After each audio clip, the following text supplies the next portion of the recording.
Alright, so now with the Frontier Village and Eryth Sea quests wrapped up. Not Eryth Sea, Mechon Forest and Frontier Village quests wrapped up. Now we'll be working on Eryth Sea and Alcamoth. We already did Valak Mountain, so this is gonna be like the last set of side quests. So let's do this one. Trouble at the Lighthouse. I think, yeah, that must be the Melia one, I believe. I believe it is. Wait, what? Oh, there's enemies up there that I gotta fight, I guess. Yeah, I believe this is the one that gives Melia her 4th skill branch. I think. I think it is. Wait. Oh. Oh, hi. Hi, how you doing, friend? How did I not do this earlier when I first accepted it? I guess I must not have been paying, like, enough attention when it first happened. Wait, if I inflict topple on you, you're just gonna fall, aren't you? Okay, you're immune to it, never mind. Because it makes sense that you'd be immune to it. They don't want you to, like, fall to infinity. Where are you going? Where are you going, friendo?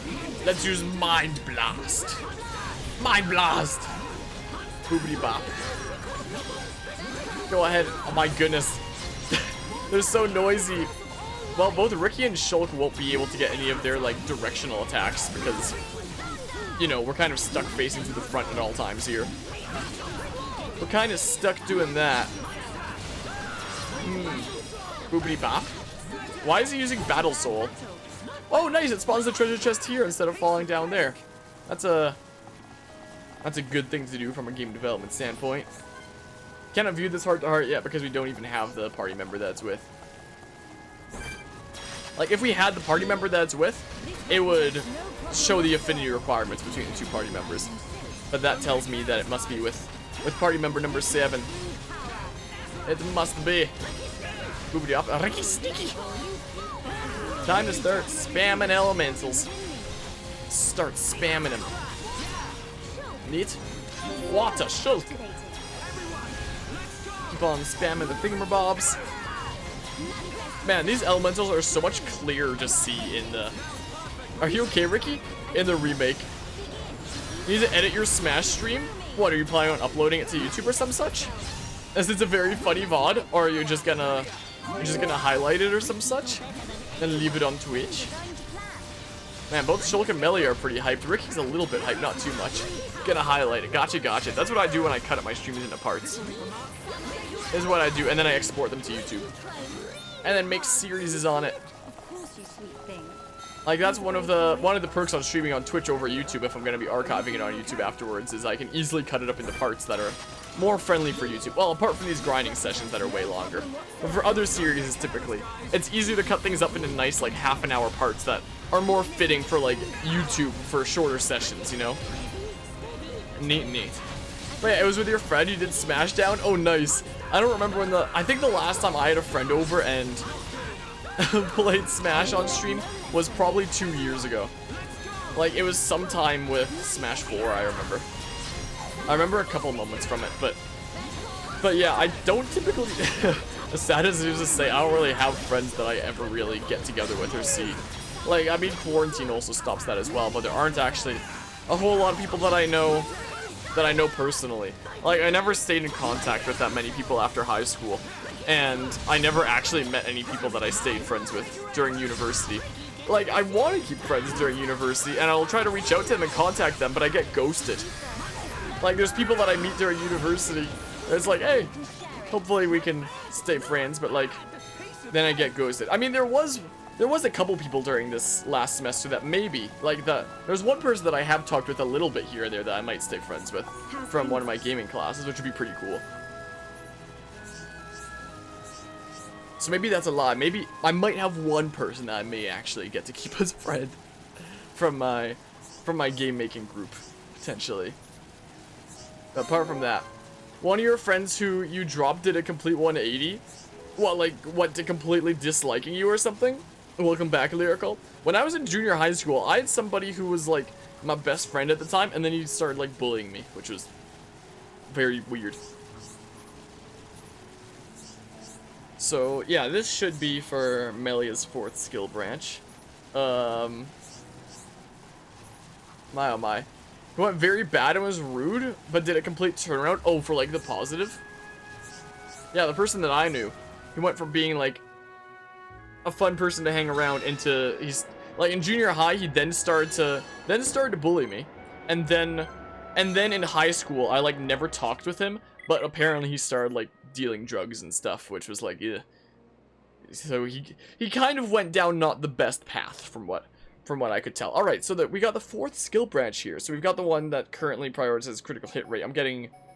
Oh yeah, we're getting these buffs first and foremost. So prioritizing this trait will improve ether defense.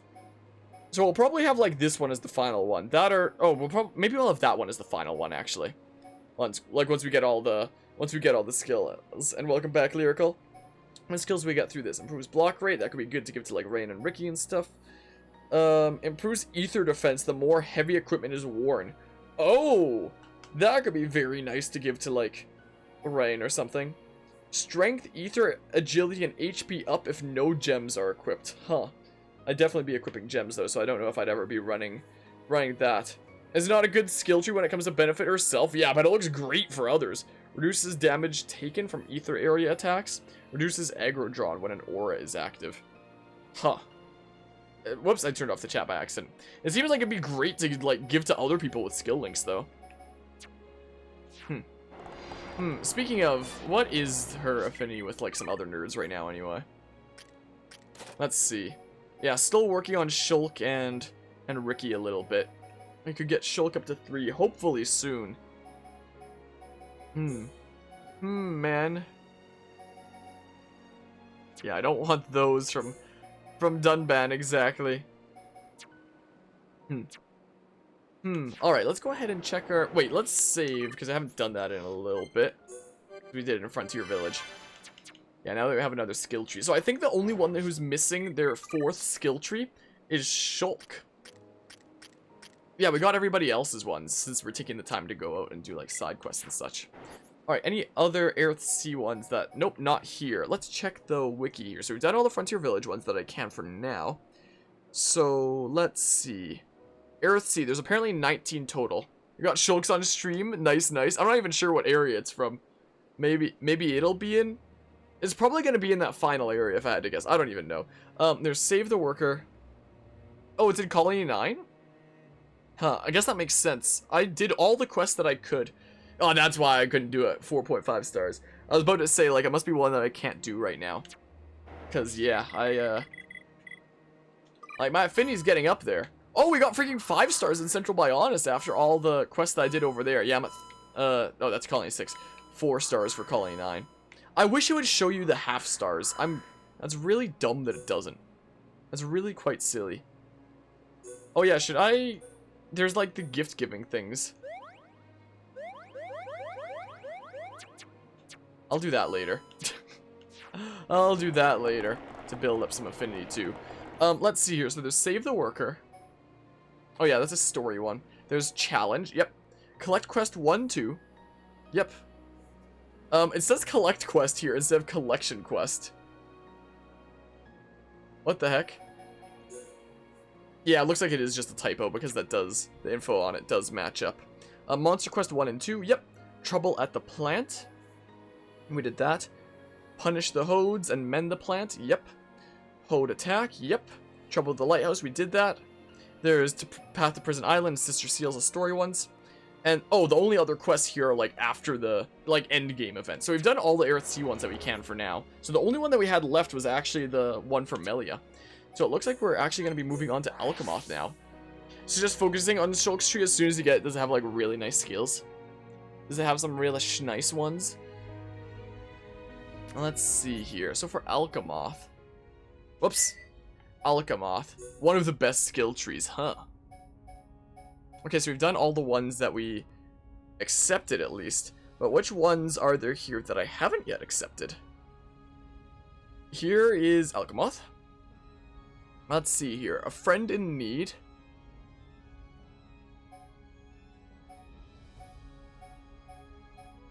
Alright, very first one. Apparently I don't have it there.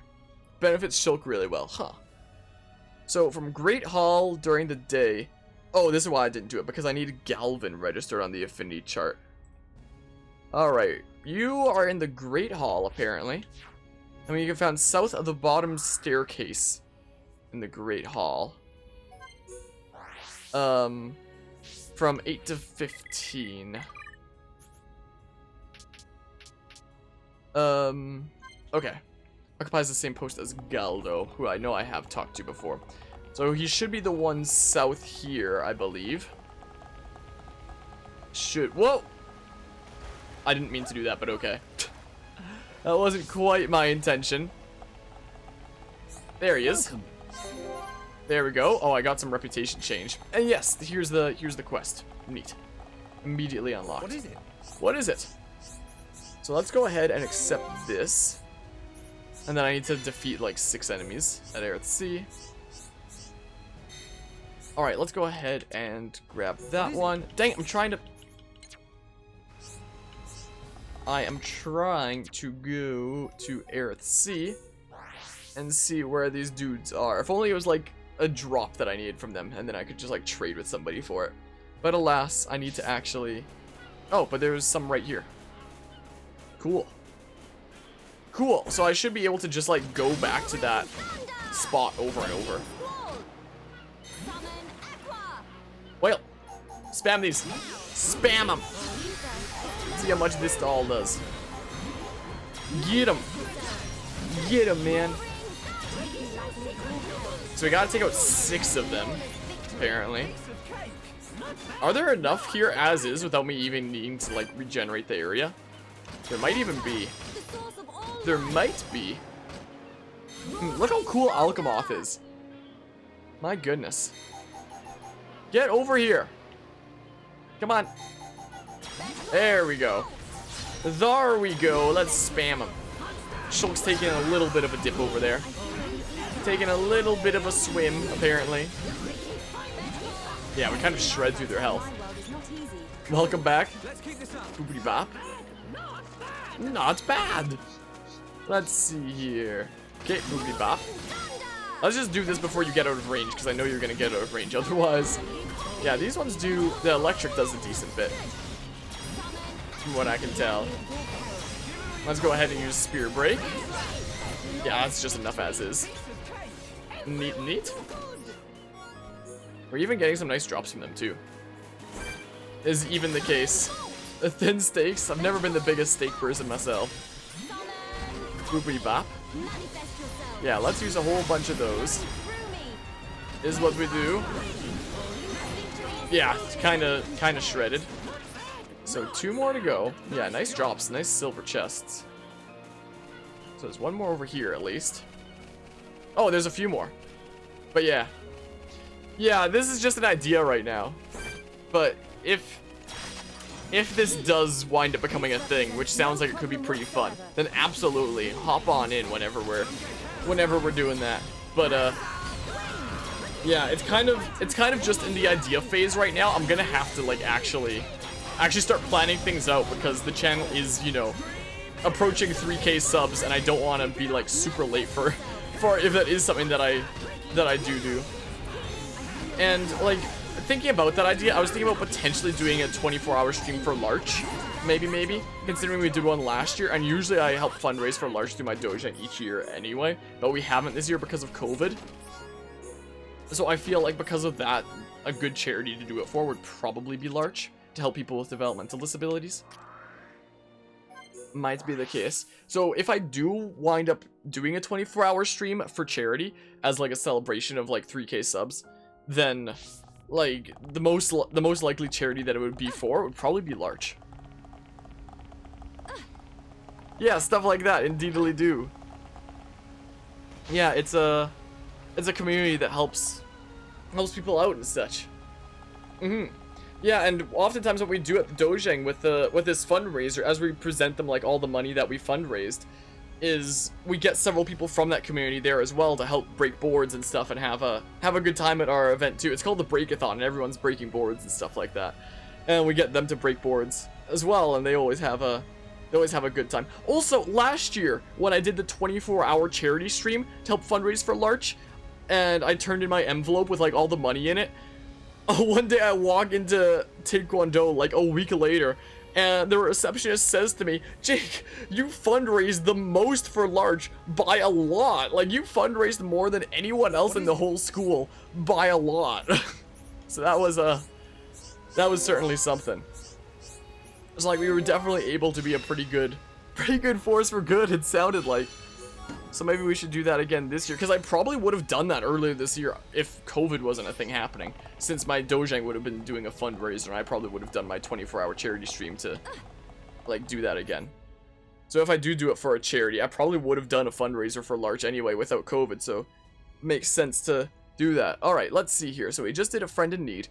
Now there's back pain. Who has back pain? Someone who I haven't talked to yet, I guess. Alright, who has back pain? Let's see here. Can we see from Galdo after speaking with Larshen?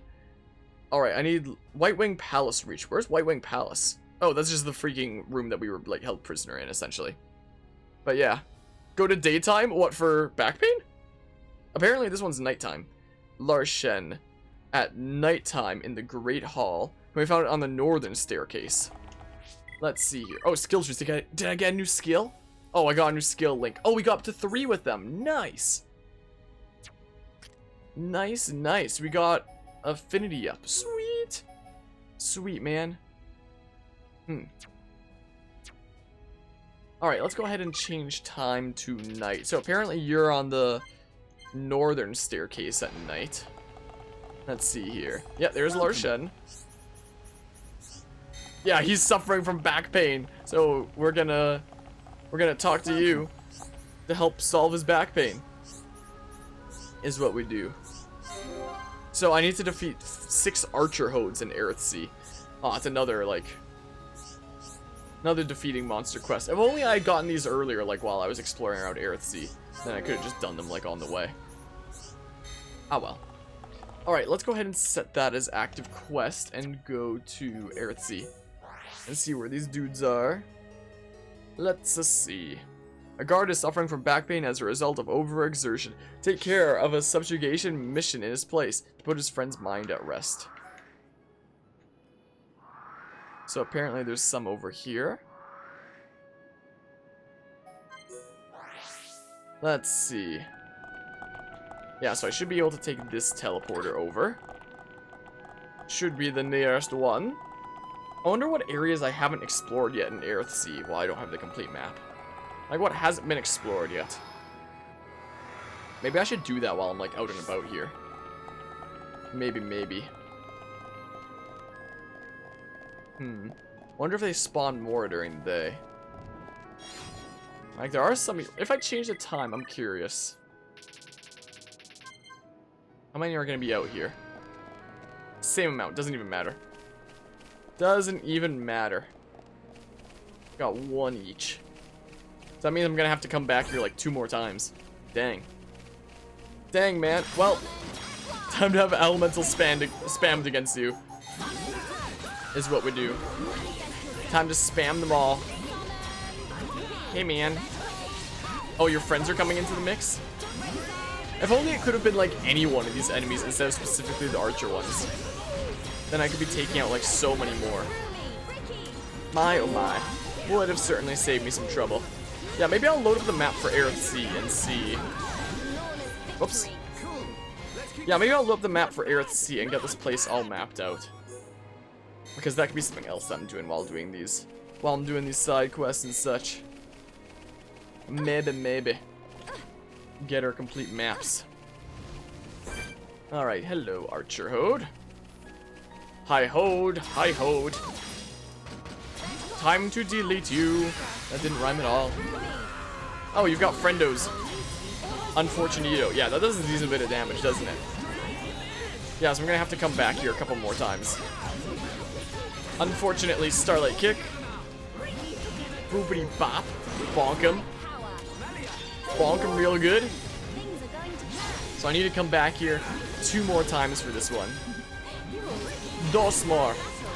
They all drop silver chests. That's pretty good. Unless there's somewhere else on the map that they spawn better.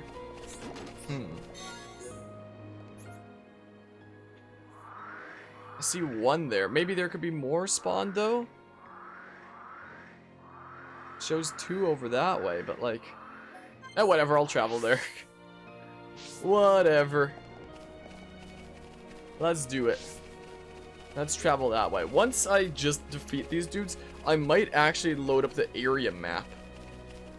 Like, let's see here. I thought, yeah, I do have the thing open for the maps. Let's see here. But yeah, you gotta wait for a rainbow? What, me or you do for some quest that you're doing right now? I don't know why it wants me to swim instead of taking the teleporters. I don't know. Oh, it just wants me to go to the lower area. You gotta. Good old rainbows. Me and the Nupon Sage. Oh, I did that earlier, so you're in Machina Forest in that case. Wait, I thought the teleporter was down here. Oh, well, I guess we're gonna swim a little bit of distance now. Alright, let's see here. Where's Eryth Sea? Where is Eryth Sea here? There it is. Let's see. So here's a complete map of it. I can open the image up and we can see what it is I am missing. If rain passes, you should be able to find a rainbow. Yeah, it didn't take me too long. I could have also gotten lucky.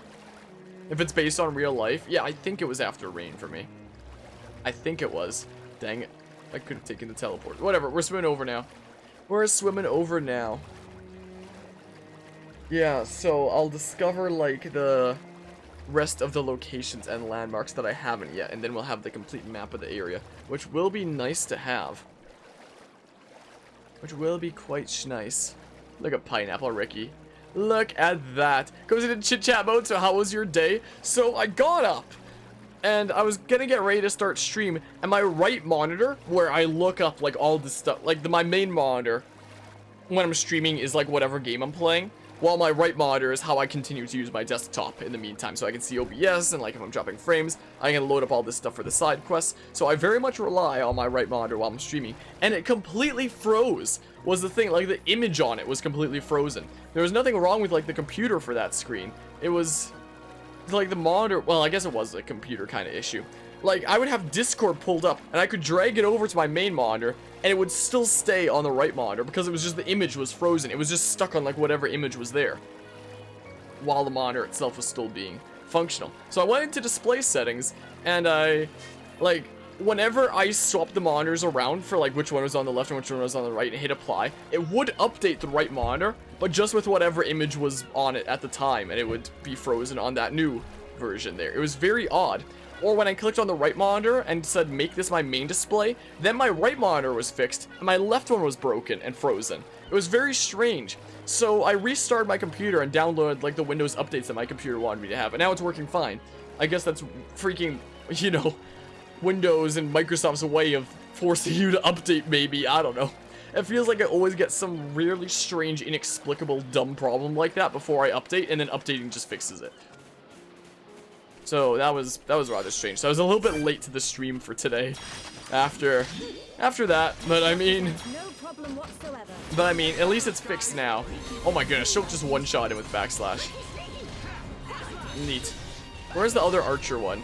There you are. Yeah, it was very, very odd. It was very strange. At least it's fixed now. Like, I was concerned that I was gonna have to, like, you know, actually research how to fix it for a while and just, you know, just be stuck here trying to fix my computer all day instead of being able to stream today like I wanted to. Thankfully, it didn't wind up like that, thank goodness. But I was a little bit worried at first. I was a little bit worried that it might wind up that way.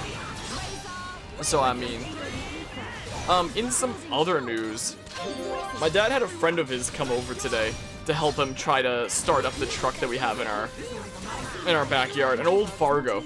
Like, we've been leaving the battery recharging for a long time. It was sitting in this tent garage in our backyard for, like, forever. And a Fargo is like it's from, like, the 70s or something. When is it from? But it is an antique, and it hasn't started in, like, forever. It probably hasn't started in probably about 15 years, maybe even more. Maybe even more than that. Yeah, I guess I'll go back to that one over there. So we've been leaving the battery recharging in it for, like, a while, like, just plugged into the house, slowly but surely recharging. And it seems like soon-ish they might try to see if they can actually get it to start again. See if that thing can actually schmoove again. Also, in that tent garage, you would not believe how many pine cones were in that thing. Like, there was a squirrel who was living in that tent garage, and just like use that truck as a means to store like pine cones up the yin yang. Like, we spent a couple hours just pulling pine cones out from under the hood, and just in the back of it, and like in every little crevice that you could find, like in the exhaust pipe and stuff like that. It was insane. Some squirrel used that antique truck to just store so many pine cones. It was a bit of a pain to get everything out of there, honestly. But yeah, so it'll be interesting to see if that thing can start up again. A long time ago, we originally planned on restoring it. We don't really have like the time to nowadays. So like, our idea is we may just sell it instead of trying to restore it, because it would be really expensive and it would be with time that we don't really have. Would be pretty interesting to see it restored, but like, it would be a major investment in terms of both time and money. So we probably won't. But hopefully we can still get it to at least start again soon. That would be neato. So that it can actually go from point A to point B. But the only reason we even got it out of that tent garage is, like, we put it into neutral, put a rope on it, and pull it out with, like, our actual truck. So, I mean, you got your VOD downloaded? Wait, I thought you said you were highlighting it. Are you gonna do it in, like, actual video editing software? So, are you planning on uploading it to YouTube? How, what? What's happening? Because you can just use the built-in highlighter. Just cut out what you want, unless your plan is to like cut out like specific parts, editing it with software. Is that because, are you just gonna re-upload it to Twitch in that case? Are you gonna, where's it gonna be? So if you're editing it in software, does that mean to YouTube? So if you're not using Twitch's built-in highlighter, I assume that means you want more editing than just like stop and start point. It's actually gonna be like this scene, jump to next scene, jump to next scene. Gotcha. Because if it was just like start and stop point, then there's no reason not to use like Twitch's highlighter, because like it's great for that. It's great for me when I'm making series and all I need to edit is stop and start points. It's great for that. Besides, if I actually edited like all my streams to have more editing time into it, it would take me so long. I wouldn't be able to, I would be so behind on so many games, and my computer would run out of space. Like, I'm actually really close on being full to capacity. I recently installed a 4 terabyte hard drive additionally into my computer to give me much more space, but it still defaults to the thing that's almost full. So, like, I've been transferring over a whole lot of my projects to the new hard drive, but my new one still keeps being almost full because there's so many things where it's like, this isn't gonna work properly if I transfer it over to the other thing. But, like, the basic stuff on my computer, like say downloads folder and all my regular project files, still default to the hard drive that's almost full. So even though I still have like, probably like after transferring over what I could, even though I have a hard drive with about 3.2 terabytes to spare on my computer, it's still almost full because it defaults to the one that's almost full whenever I download like anything. So whenever I make new projects, I always start them on like the new hard drive that's got plenty of space, but that doesn't change the fact that like all the old projects are on the old hard drive. And if I transfer them to the new hard drive and I open those projects, it'd be like, this file has been missing or moved. Do you want to find it? I find it. This file has been missing or moved. Do you want to find it? For every single clip of footage or image or anything in an entire video editing project. So I literally can't afford to move things over to like that other thing, because it's going to want me to re-find where these items have moved for every single file in an entire video editing project, and I don't want to do that. So I'm stuck with like needing to have so much on the main hard drive that's almost full. So even though I have like literally like 3.2 terabytes to spare, I'm still suffering from a like a storage problem on my computer right now. So I don't think I'd be able to like download a whole lot of VODs like that. Anyway, let's see here. Apparently there's a location right here that I haven't yet discovered. Let's go do that.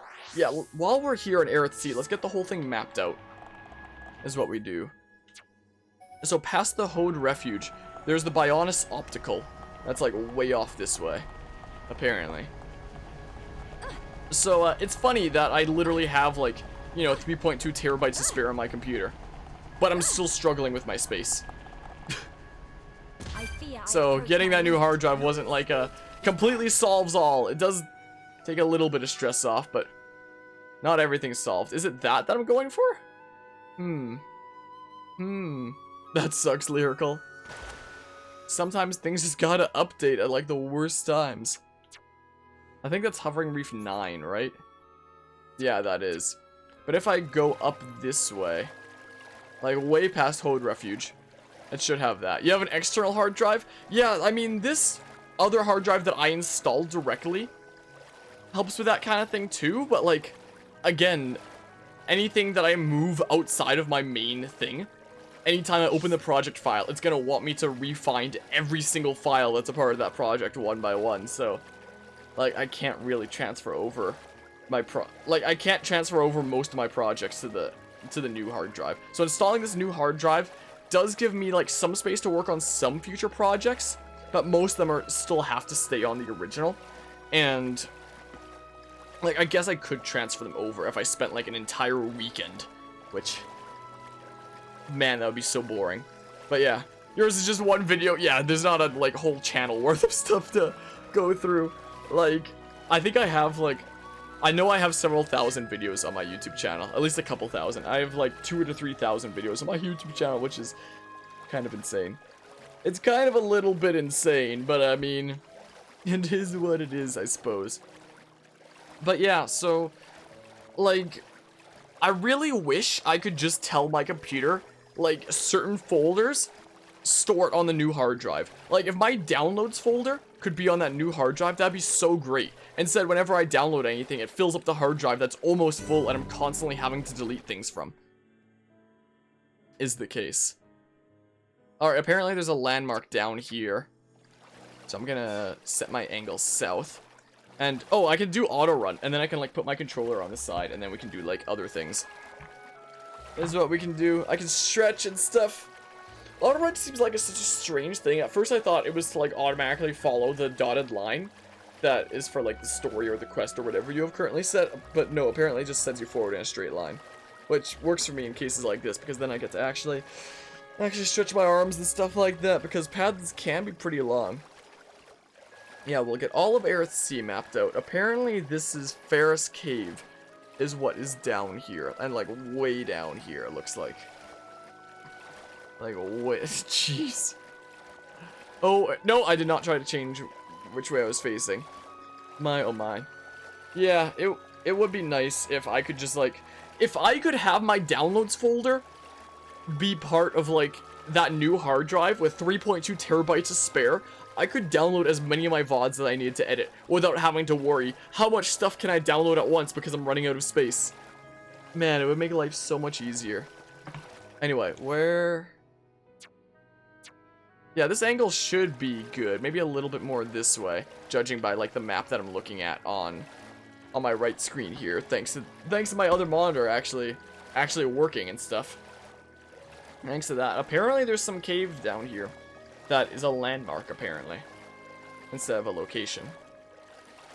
So I guess we'll be able to fast travel to it. Maybe it's a landmark because it's like a secret location. Maybe that's why.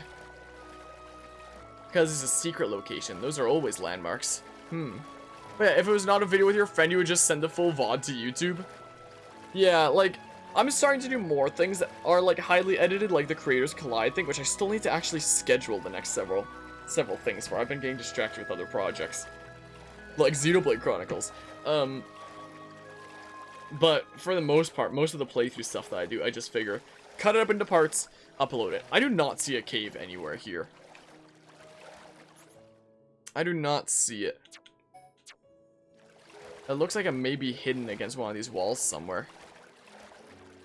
Like an entrance that I guess you probably can't see from afar.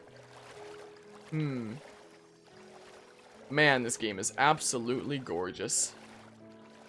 My, oh my. I guess autorun also lets you, like, keep going a direction while just admiring the surroundings. So there's a cave somewhere over... Oh, is that it right there? Is this it? Is that the cave that I should be heading for? Because I would like a complete map. This is one of my favorite games of all time, and I never thought that it would, you know, be considered popular enough to actually get a remaster like this. And I'm so glad that it did. Like, Monolith Soft typically like, for the past few generations, would make, like, one game per console. Like, there was Xenoblade Chronicles on the Wii, Xenoblade Chronicles X on the Wii U, and then Xenoblade Chronicles 2 on the Switch. And I figured that they'd only have, like, one game per console. So, I figured with them only making one game per console, that they wouldn't bother making a remake of this game. But no, they did that. There was Xenoblade Chronicles 2 on the Switch, and Xenoblade Chronicles 1 remastered in this way, which is absolutely wonderful. And whenever the next console comes out, imagine if on the next console they ported over Xenoblade 1 and 2 as like one complete game. That would be really cool.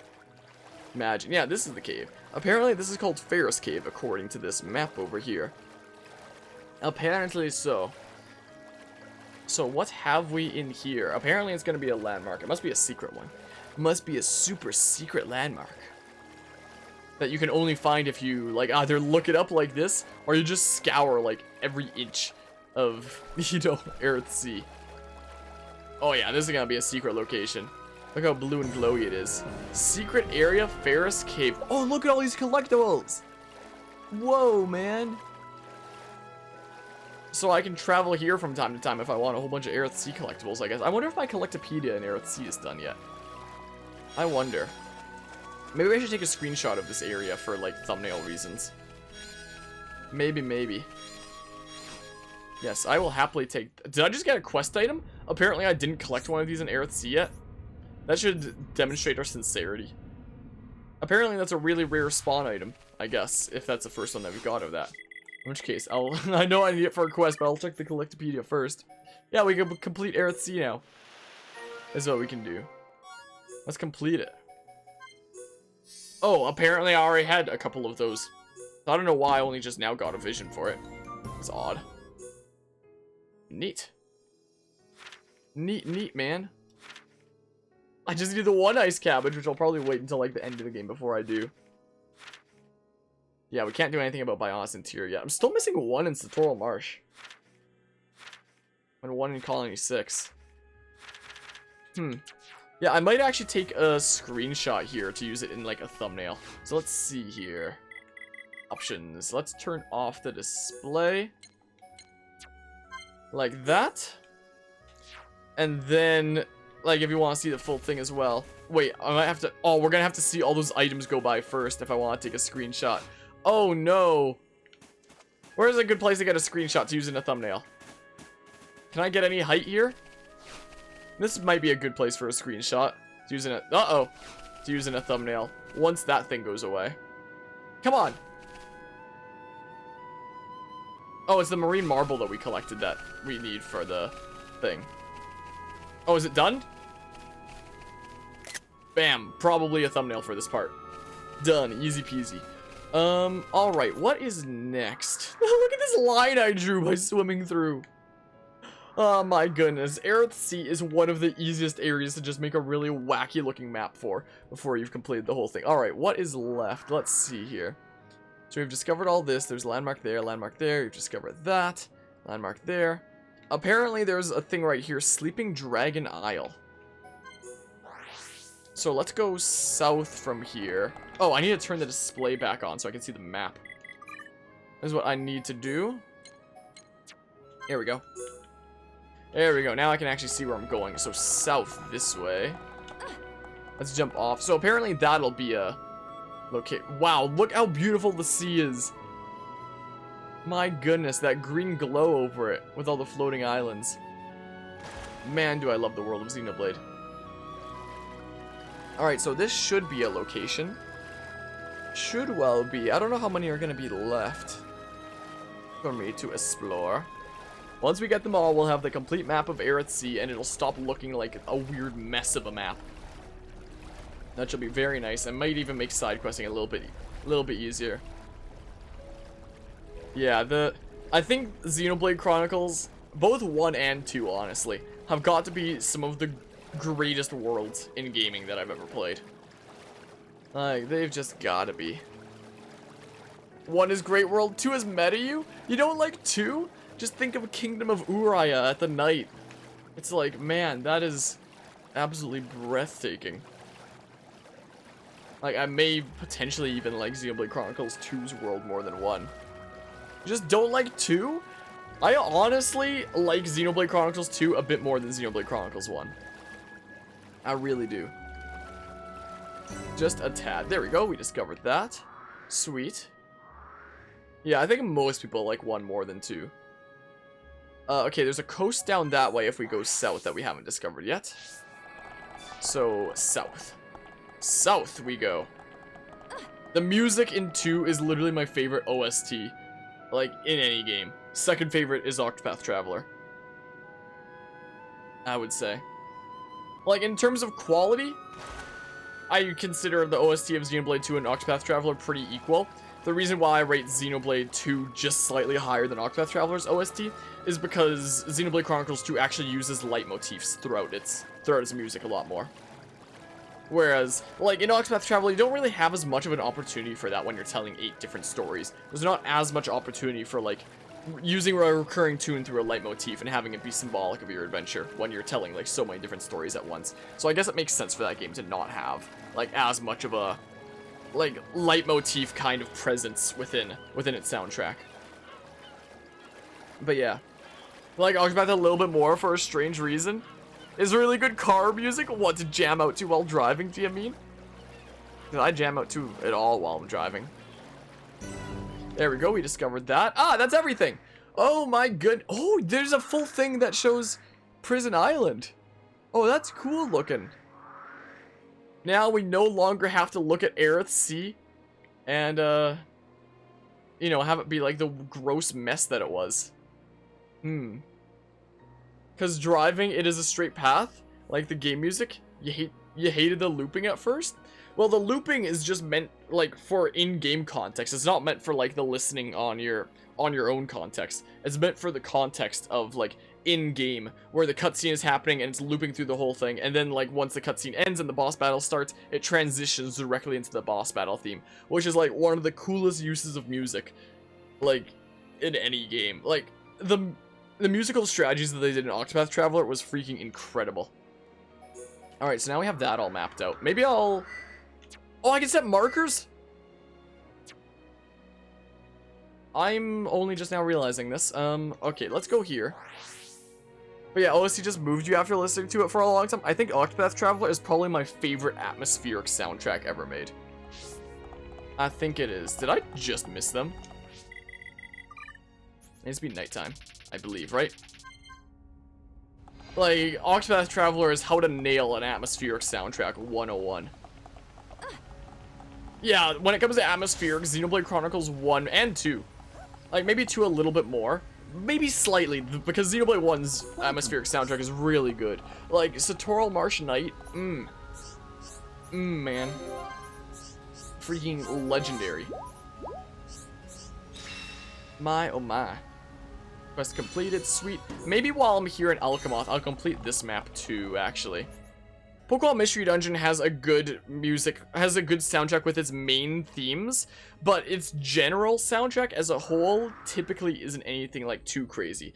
Like, when I think about games like Xenoblade Chronicles 2 and Octopath Traveler, I think of like the entire soundtrack being incredible. When I think of Pokemon Mystery Dungeon 2, like the soundtrack that I'll think of will be incredible, but there's so much of the soundtrack that I don't think of that's just like par. Like the typical dungeon themes like Beach Cave or Drenched Bluff, all that kind of stuff where it's just like, yeah, the general soundtrack for like the majority of the dungeon themes are just kind of par, and that's not the stuff that I'll think back on when I think about the soundtrack. Like all these general dungeon themes like Steam Cave and stuff. Steam Cave is actually pretty good, now that I think about it.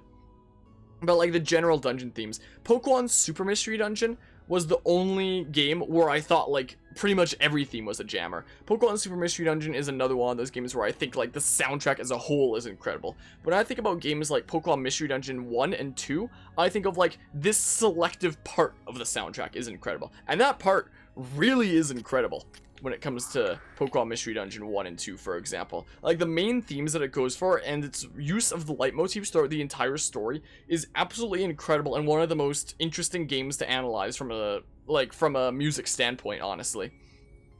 But just the general dungeon themes just get so repetitive so fast. Like, the only game where I found myself jamming out to, like, every dungeon was Pokemon Super Mystery Dungeon. I freaking love that soundtrack so much. as Super Mystery Dungeon did incredible things with the leitmotifs as well. So Super Mystery Dungeon was like, entire soundtrack is good. PMD2 is like, only this part of it is good. That part is really incredible and one of the most fascinating soundtracks to analyze within gaming in general, for me at least. But it's not like the soundtrack as a whole. But yeah, Kraken Wonderful 101 is up there too, just love the music of it. Your favorite final boss theme of all time is Wonderful 101, and it's in Smash Bros, it is. I don't know what my favorite final boss theme in any game would be.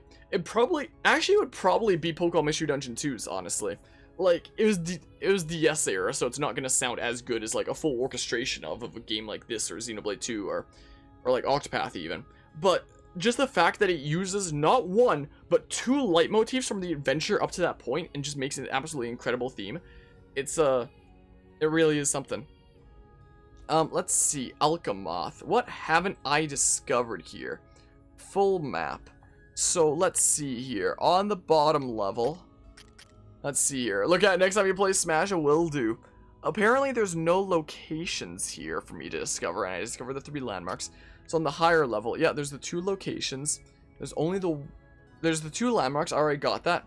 So apparently it's just something else here that I need to discover. There's that. Sky Terrace Audience Chamber. Wait, what didn't I discover? Oh, I didn't discover Revelation Hall. Which is like over here somewhere. Wait, how do I get to Revelation Hall? How do I get there? What? Is it gonna be like one of these teleporters on the side? It's near the bottom of the list in the song list of like the generic other games kind of thing. I'm gonna look for it in that case next time. And if it's in the Smash soundtrack, then it's probably on my phone's like playlist without me even realizing it. Most likely. Like, what brings me up to the last thing that I haven't discovered yet? Is it this, maybe? Let's get a complete map without any of the little edges. Nope, this is just that. And this other one here takes me over here, I'm fairly certain. And this one takes me to here. So how do I get over there? How do I do it? What teleporter am I missing? Revelation Hall. Let me beat the game you heard the trumpets blazing hard with a leitmotif. I freaking love leitmotifs. I spell a different spelling, but I know what you mean there. Hold on, let's see here. Revelation Hall. How do I get there? There's a location. It's on the 2nd floor of Alcamoth, reachable from the eastern teleporter at the back of the audience chamber. Oh, there's one back there. Oh, okay. If you're curious how it is though, it's like this, if you're curious. So apparently there's a teleporter back here for it. But yeah, like leitmotifs are one of the ways, leitmotifs and key changes, I would argue, are the ways to turn a good soundtrack into a great soundtrack. Yeah, apparently it's this teleporter over here. Apparently. Like, is how to bring the soundtrack to the next level. Like, that's what really kind of held Octopath Traveler's soundtrack back in some places for me, but at the same time, when you're telling 8 different stories, how are you going to have a leitmotif be present throughout it? So I guess it sort of makes sense that they didn't have that much of leitmotifs in it. They do have plenty of key changes, though, and Octopath Traveler key changes, Also, look at that complete map. Look how nice that is. Alright, back to side quests for Alcamoth in that case. Octopath Traveler key changes, that is something. Alright, let's see here. So we just completed back pain. Bring back my son. Did I do that one? I guess not. I haven't done a lot of these, have I? Bring back my son. Also, the impressive thing about Xenoblade 2 OST is that all of this is done with multiple composers. Oh. Like, I probably learned about that at one point and then forgot about it. But yeah, like the recurring leitmotif throughout it, which I'm tempted to go grab my piano and just, like, play it for a demo. The recurring leitmotif throughout that is really, really good. I need Alcamoth area reached, and I need Merlies registered on the affinity chart. Who is... We found an Alcamoth southwest of the Imperial Palace. Hold on. So, let's see here. At daytime. Let's see here.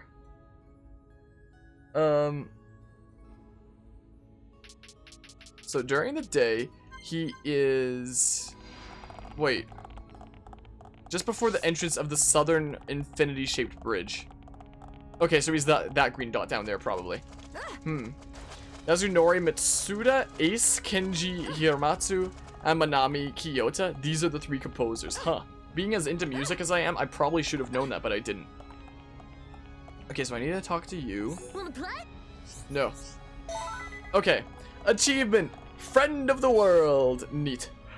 Alright, so now we should have the one quest. Yep, it's available over there. I see it. Neat, neat. Mitsuda be the one who does the very powerful music. The name rings a bell to my ears.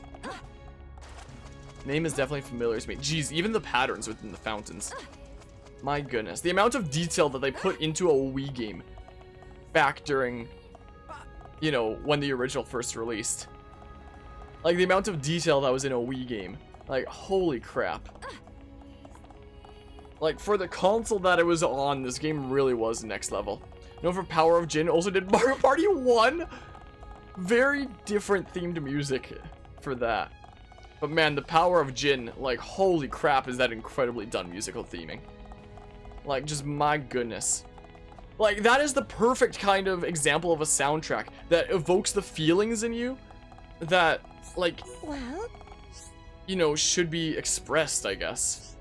I'm struggling with words right now. I put it better in words when I was doing my freaking Breath of the Wild discussion, but yeah, let's go find him in Eryth Sea because he went missing, yada yada. Quest updated, so now he can be found on Hovering Reef 1 apparently. Right there, so let's go get him. Man, I'm not used to having a complete map of Eryth Sea. It's so nice. It's so bootyful. It's so nice to have a complete map of Eryth Sea. So yeah, apparently he's just right over there. Also, it shows me on the map anyway now, but... Oh, yoink. I will always happily collect collectibles, just in case of side quests, and also just to trade to some nerds. Always handy to have those around, after all. Also, speaking of Mario Party, one of these days, like, I think it would be really fun to get, like, a group of streamers together, emulating, like, one of the Nintendo 64 Mario Party games. And just doing like a multiplayer emulator Nintendo 64 Mario Party. I think that'd be really fun. But yeah, Kenji was the composer who did More Ardain. More Ardain. Now that's how you make an area theme. That's a jammer. Like, I love how the day theme of More Ardain and the night theme are basically like the same theme, like they go the same way, but they're played so completely differently. Like, one is so adventurous and such a jammer, whereas the other one is like just so relaxing and soothing, when it's like the exact same tunes though, played in completely different styles. It's incredible. Man, I love Xenoblade Chronicles 2's soundtrack. Like, I adore that soundtrack so much. There's so many soundtracks out there that I adore. Did most of the area themes and did an absolutely spectacular job on it, I'd argue. Xenoblade Chronicles 2 and Octopath Traveler are the only games I've played where I think that every single theme in the entire soundtrack is incredible. I never thought any game would ever achieve that in my mind. I thought that there would, like, because every game is always going to have one soundtrack at least, it's just like, it gets the job done, it's nothing all that special. But Xenoblade Chronicles 2 was the first game I ever played where I thought literally every single theme in the entire game was incredible. Not a single one let me down. And then Octopath Traveler did it as well, like half a year later. I was like, what is this? I never thought any game would ever do that. Like, in my mind, have every single theme be incredible. And now 2 have. well, Like, Xenoblade Chronicles 1, I would say, doesn't have every single theme be incredible. Like, I'd say most of them are really good, but not every one. Not every single one. I got an achievement, Neural Network, apparently. Melia's gonna get to level 48 soon. Alright, let's see here. And Manami does the title screen music. I definitely like the title screen music of Xenoblade Chronicles 2. It's not as good as the title screen music as Xenoblade Chronicles 1, but, like, how do you match that? Like, comparing Xenoblade Chronicles 2's title screen to, like, almost any other title screen out of, like, any other game is like, holy crap, Xenoblade Chronicles 2's title screen is so good. But if you compare it to Xenoblade 1's title screen, it's like, wow, Xenoblade 2's title screen isn't all that good if you're comparing it to Xenoblade 1. And did the Xenoblade 1 title screen as well, then yeah, the Xenoblade 1 title screen and theme has got to be the best title screen and theme I've ever seen. Alright, so there's teaching materials, which requires bring back my son. I just did that. So let's see here. It can be received from the kid now. Okay, there it is. Neat to neat. And it's going to be a material quest, which I can also get through overtrade, it looks like. Neat to neat.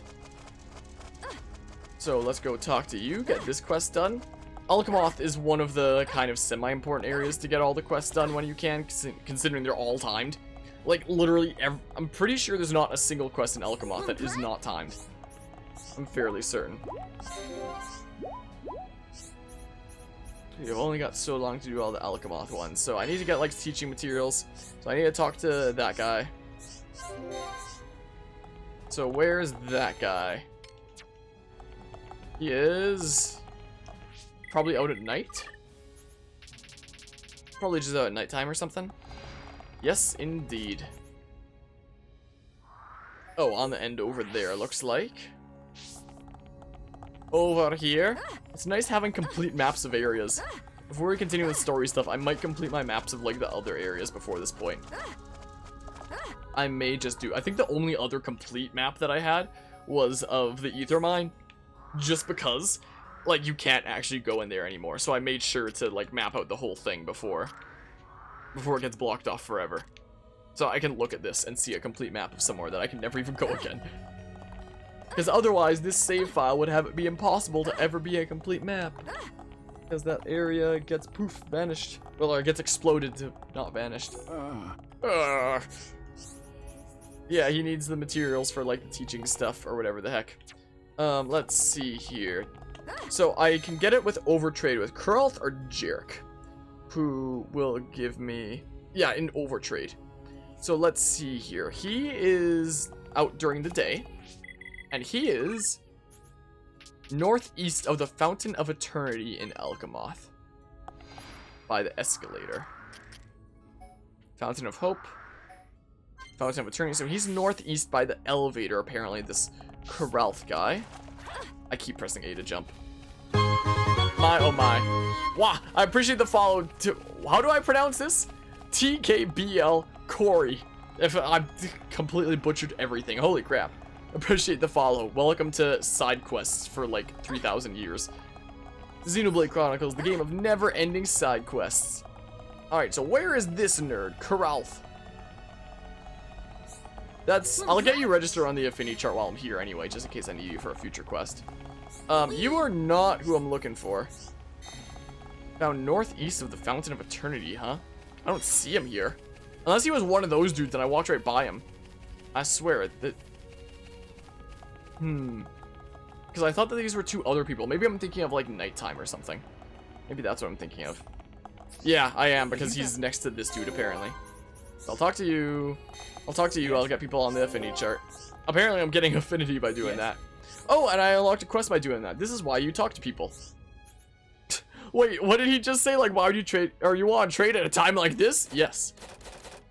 Yes, I need to overtrade something. And to overtrade, I need to give an additional value of 1,510 gold, apparently. So, I mean, I can trade him basically anything for the Jagged Tail.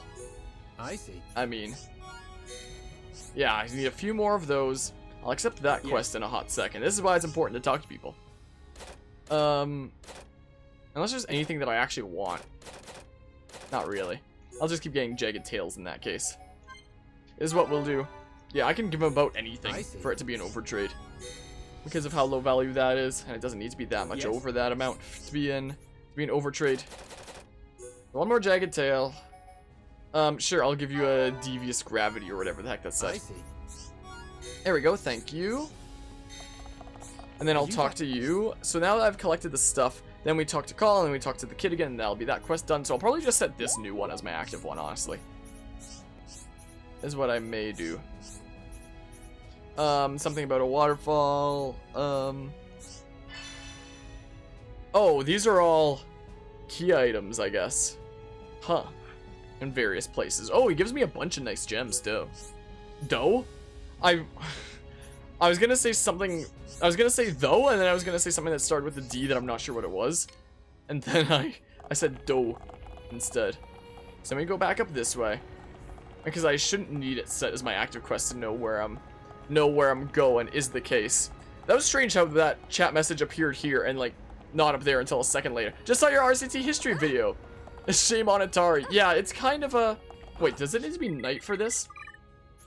Yeah, it's kind of really sad what happened to that series. Okay, it does have to be nighttime. Neat. But yeah, I'm glad you liked that video. At least I presume. Presume it was enjoyed.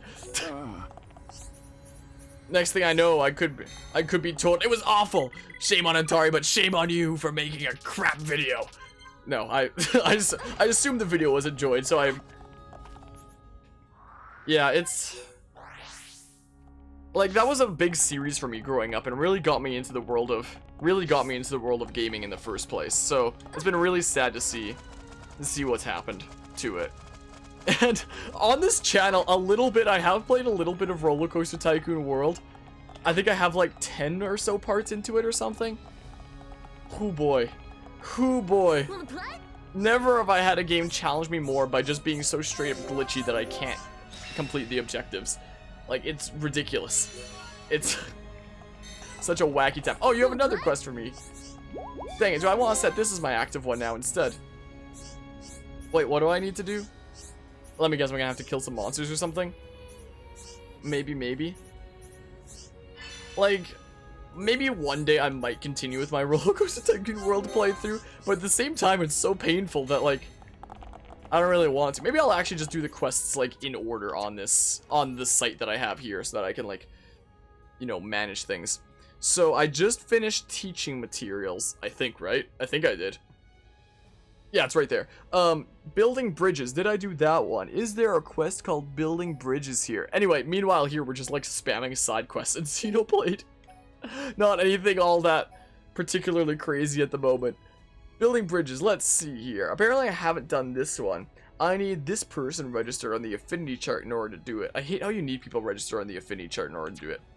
Alright, this person's out during the day and I'm already pretty close. Oh, someone that I need to talk to is already over there. So it should be this person over here for this one quest. Let's go talk! We need to go have a chat. We need to have a chat and then this other quest will be available. I swear, if I didn't have the Xenoblade wiki, like, on my other monitor here, just at all times while I'm playing this game, there is no way I would ever be able to 100% Xenoblade Chronicles. There's just no way. It'd be impossible. Because there's quests that are only out at certain times, you need to talk to certain people first, with, like, no indication. I wish that there was a marker above people's heads that would show you, like, talk to this person in order to unlock a quest. That would have been a really cool addition from, like, the original game to this remake. That would have been really cool. Maybe something to mention in my eventual future video on Pokemon Mystery Dungeon Rescue Team DX versus Xenoblade Chronicles for which was the better remake. I'll just talk to you because you'll progress like one side quest that I have. As for this other quest, this Building Bridges one, near the Fountain of Eternity in Alcamoth, we can accept it. So yeah, I need to defeat 2 dudes. Maybe I'll do that while I'm on the way doing other things. So let's see here. So this is during the night. You're out, and you're by the Fountain of Eternity. So this one here, we need to set it to night. I registered the right person on the affinity chart. Oh, did I get affinity with somebody? Oh, we did. We got to 4 with Ricky and Melia. Nice. Nice. They now like each other more. Should I put somebody else into here now? Oh, Ricky still needs lots of affinity with Shulk. Jeez. Still doesn't have any built up. My oh my. I could always throw Charla in the party, build up Ricky's affinity with Charla and Shulk at the same time. But Charla and Shulk already have a decent bit of affinity as well. How to mix and match to, like, prioritize affinity going up? I could have Ricky, Shulk, and then... I guess I could stick with Melia. I guess we'll stick with this party setup for now. Is what we do. So let's go ahead and change the time to night. Is what we do. So, yep, there's a quest over here. Indeedly do. This should be the Building Bridges one. Well, I'll just quickly fall down into there. Always like grabbing collectible items. Oh, hello! Do you have a quest called Building Bridges for me, maybe? Maybe. The high Entia in this world are so colorful. Or such bright colors. Let's see here. Talk to Lazunia. Oh, maybe I should have, like, somebody else as my active one. Because I just realized while, like, accepting these quests, like, it's gonna be the person that you're playing as getting affinity with the other two, rather than those two getting affinity with each other. So, Ricky is the one that needs to build an affinity with those two. So, I guess we'll play freaking Pineapple Ricky for a while, because this is probably the best way to be building up affinity for now. Because then this will have Ricky's affinity build up with both of them, which will help get Ricky and Shulk's affinity up. Like, I play as Shulk most of the time during the main story anyway, so while we're doing side stuff, we'll play as Pineapple Ricky. Look at him. He's a beautiful pineapple. Most beautiful pineapple I've ever seen. I need to talk here. Oh, apparently Melia must be party leader to talk to me. Talk to you. Right as I switch away. Unbelievable. Me. Unbelievable, man. My oh my. Half hums. Unless I bring you 2 things. Haven't I been collecting some of those in Eryth Sea already? Oh, I only have 1. I think I put 1 into the Collectopedia. Oh, man. Well, I may as well stay as Melia, because when I have to talk to her again, apparently it has to be as Melia. At least this should be marked on the map, since it is my active quest. Is the case. Let's see. Oh, we've got other quest things here, too. For that other one that I accepted. So I may as well just, get these dudes' attention. Let's get both of their attention. Because we need to... Whoops. Yes, let's focus on these 2 for now. How about? Boobity bop, quick starlight kick. Oh, maybe I should actually do that when they're closer to death my goodness, what is happening? To make sure that they don't explode on me. Oh, we should be able to take them out here anyway. Come on, don't explode on me. Sweet, that's 1 done. Let's encourage. Melia, slit edge. Okay. Yeah, hopefully Starlight Kick comes up soon enough so that we can topple you to prevent you from exploding. Because I don't want you to explode. That would suck. So let's go ahead and do this. Come on, no Starlight Kick. I was gonna encourage Kate, please don't explode. Apparently we don't get a Starlight Kick. Okay, that didn't explode, good. Yeah, so it's a good thing I accepted that quest, just so that we could do it while we're, like, doing other quests. While we're in the area anyway. Nice and convenient. So the blue markers, oh, are all the way over there, huh? Oh! But they also spawn in here. That's a very good thing I got this location. And this is why it can be good to map things out first before you start doing side quests. This is why Ferris Cave is quite nice for that. So let's go back to Alcamoth. It was on the 2nd level up here, I believe. And let's go talk again. Let's see here. Apparently the affinity chart is gonna change in like some negative ways, apparently. If not already obtained. Upon completion of the 3rd objective, the affinity chart will change. Upon completion of this quest, the affinity chart will change to like yellow. Like, it doesn't really matter how the affinity chart winds up between like people of this world, though. Me. It really doesn't even matter. Hey, boopy bop. We'll get some reputation up in the area. And then we'll return to the 1 person.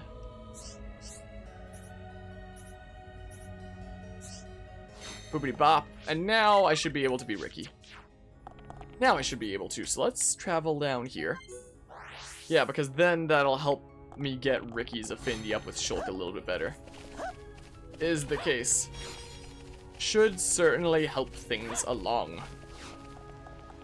Yeah, once we're done with all the quests and all the maps and stuff like that and ready to continue this story, I'll probably make gems for everybody, swap around all the equipment, and like rethink all of my skill links. Yeah, so now we're getting affinity up between like Shulk and Ricky, which we were only getting a little bit of by having them in the same party, but now actually having one of them as the main party member, it'll help things along a little bit. So, what is next? So we did building bridges. There's challenges 1 to 4. Might put my scarf back on again soon. Wait, okay, there it is. Challenges 1 to 4. Collection quest 1 to 4.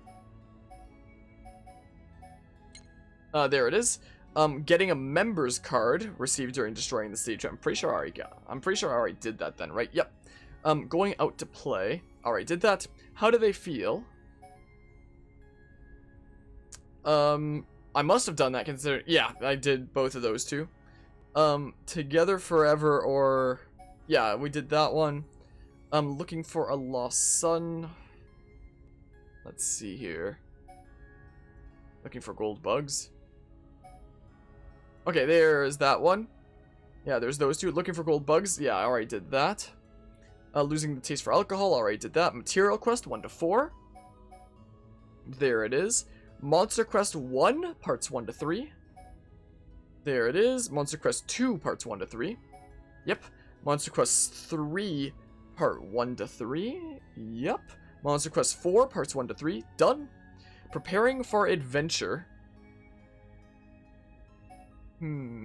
Okay, it's this one right here. We're doing that one next in that case. So, let's see here. In Machina Forest, this item is found at Great Machina Falls on the western edge of the map, in the waterfall directly west from the Divine Sanctuary landmark. Actually, I'll put on my scarf when we put on auto run, because that gives me the chance to take a break and stuff, because we're going to be swimming for a little bit. So, let's hop off here. Yeah, it's literally directly ahead. My, oh my. Yeah, the water in the remake looks pretty good. I'll turn on auto run. I'll set a course, and then... Oh, the water might be pushing me a little bit. In which case, I might set a course, like, a little bit angled. There we go. In that case, I will now take the chance to put on my scarf. Yeah, I'm starting to be glad for auto run. I'm starting to be... Dang it! I'm starting to be a lot less glad for auto run. Hold on. Set my course to about there. Okay. Did I nudge my controller or something? I wonder what I did. Okay, scarf, because my neck is starting to get cold. Because I'm so used to wearing a scarf, like, all the time. Wow. Yeah, that's nice.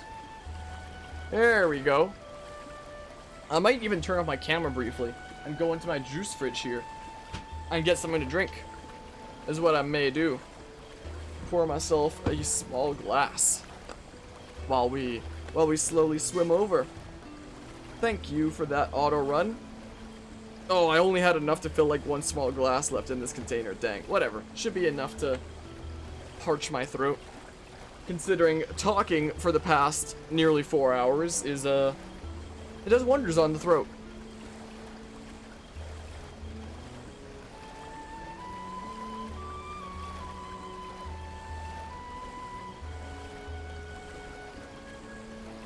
Alright, I feel a lot better now. Again, thank goodness for auto run. Thank goodness for that. So apparently there was some key item over here that I never got before. Oh, is it in the waterfall or is it in front of it? You what now? Let's adjust my angle a little bit to like here. Apparently it should be like dead ahead. I don't even see it. It's been hidden well. Apparently I got one. There it is. Apparently I got one of the 3 key items for this quest already while I was just like exploring. But the other 2 I'm missing. Yeah, no way I would have seen you from a distance. No way, Jose. My, oh my. Yeah, so it kind of... Yeah, it's in front of the waterfall. It looks like. So let's go grab that. We'll turn off auto run, I think. I'm back in control. Boop. And lastly, we need to go to Satorl Marsh and located northeast of the Satorl statue's landmark. I think I have my complete map here, right? Yeah, I do. Let's see here. Far northeast, so it must be like far in this corner over here. No wonder I didn't explore it. So we're collecting so much waterfall water for this guy. Yeah, it's way over there. Gotcha. I might have been able to go to the landmark up there. Man, I love Satorl Marsh. I might have been able to go to the landmark up there and just like jump off into the water, potentially. Whatever. We're close here now. So whatever, I suppose. Alrighty. What? Let me by. Well, it's not going to be Satorl Marsh night anymore, but we're going to skedaddle away in a second. Get some more waterfall water. There we go. Whoops. So now we go back to Alcamoth.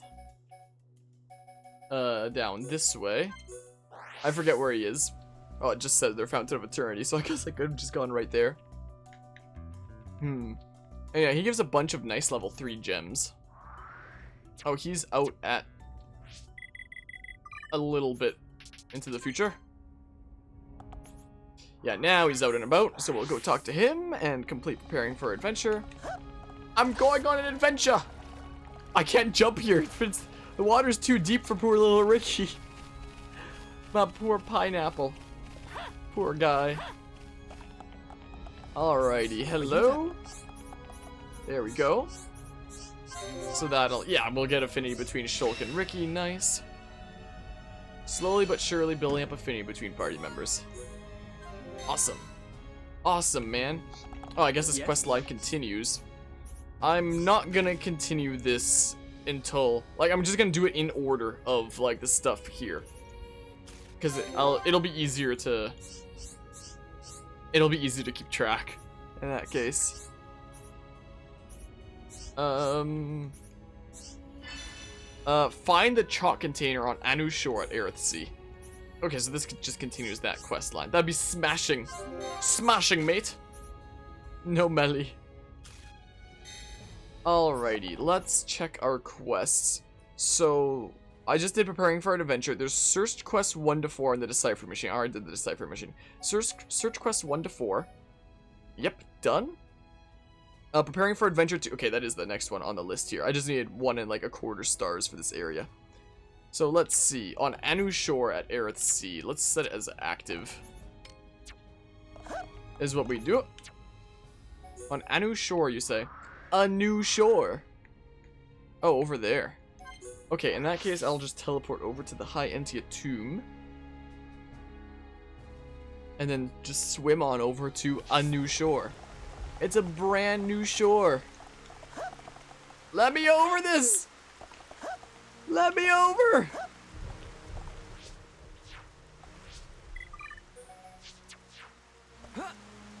Ah! Come on. Are you kidding me? My goodness, I guess party member wouldn't matter. I thought maybe because Ricky was short, maybe he couldn't jump as high. Guess it didn't matter. Should be able to jump over this though. Yep. Yep. Kersploosh. Kersploosh. Let's go ahead and auto run. Then we just sit back and watch Pineapple Ricky just kind of be on his way through the waters. Through the waters. My goodness, what a gorgeous game this is. Absolutely gorgeous. You have games on the Switch that look like this that are absolutely breathtaking. And then you have games like freaking SpongeBob Battle for Bikini Bottom, which I just finished my playthrough of recently, which looks gorgeous on like every console except for the Switch, where it looks like an early prototype Wii game. When clearly the Switch can handle like very solid things. But yeah, you must head off. You're gonna be playing Smash with your best friend. Sounds good. Also, this is 720p. Well, it's still gorgeous. It's still absolutely gorgeous. Also, I can't tell the difference between 720p and 1080p on this monitor because this is a 720p monitor. So even if this was 1080p, it wouldn't be any better for like my eyes in front of me. Is the thing. SpongeBob Battle for Bikini Bottom though, I would say was probably 360p. Like it was definitely not even HD. It was on like every console except for the Switch. Wait, is it up on the ledge? Oh, dang it. No wonder it's telling me to go this way. Dang it. Well, time for some more swimming. Anyway, take care, Kraken. Like, it's wonky. My secondary monitor is 1080p, but my primary monitor is 720p. I originally intended my secondary monitor to be my new primary monitor and my primary one to become the new secondary one. But, as it turns out, my secondary one only has one HDMI input, whereas this one has two, so I can switch between my desktop input and, like, the Nintendo Switch or whatever other console I'm playing. So I got an HDMI switcher, and turns out, like, I haven't actually tested it out with the Elgato HD60S, but with my last capture card at least, for some reason the HDMI switcher made it really glitch out. So after spending so much time swapping around my monitors, I had to swap them back. So I'm literally using the inferior monitor for my primary one. maybe it would be different with the Elgato. Maybe I should test it at some point. Because then maybe I should just, like, switch my monitors around again to having the 1080p one be my primary one. And the 720p one be my secondary one. Because if that HDMI switcher doesn't make the Elgato glitch out like it did my Avermedia one, then that'd be great, quite frankly. Maybe something to test at some point, so that when I play games that can go into 1080p, then I can actually see 1080p in front of me. Alright, we got the thing, Rob. Then we're gonna have to return over there. I'm gonna just grab this first. What I'm gonna do, grab some crystals. Okay, that's as much as I'm getting out of there. So back to Alcamoth. Back over here. So let's return over here. Yeah, we're getting up lots and lots of stars in all the areas of the world, except for the one place that we haven't unlocked yet. Dang it! I fell into the water that Ricky can't even hop out of because he's too short. He's too short, man. Hey, man. Yes? Yes? There we go. We did the thingamabob, got some more affinity between Shulk and Ricky. Nice. Because they don't have any, like, additional affinity links with each other at all right now. Let me guess, preparing for Adventure 3. How is Melia not at, like, level 48 yet? How the heck? Collect Orthlus liver on Agora Shore in Colony 9.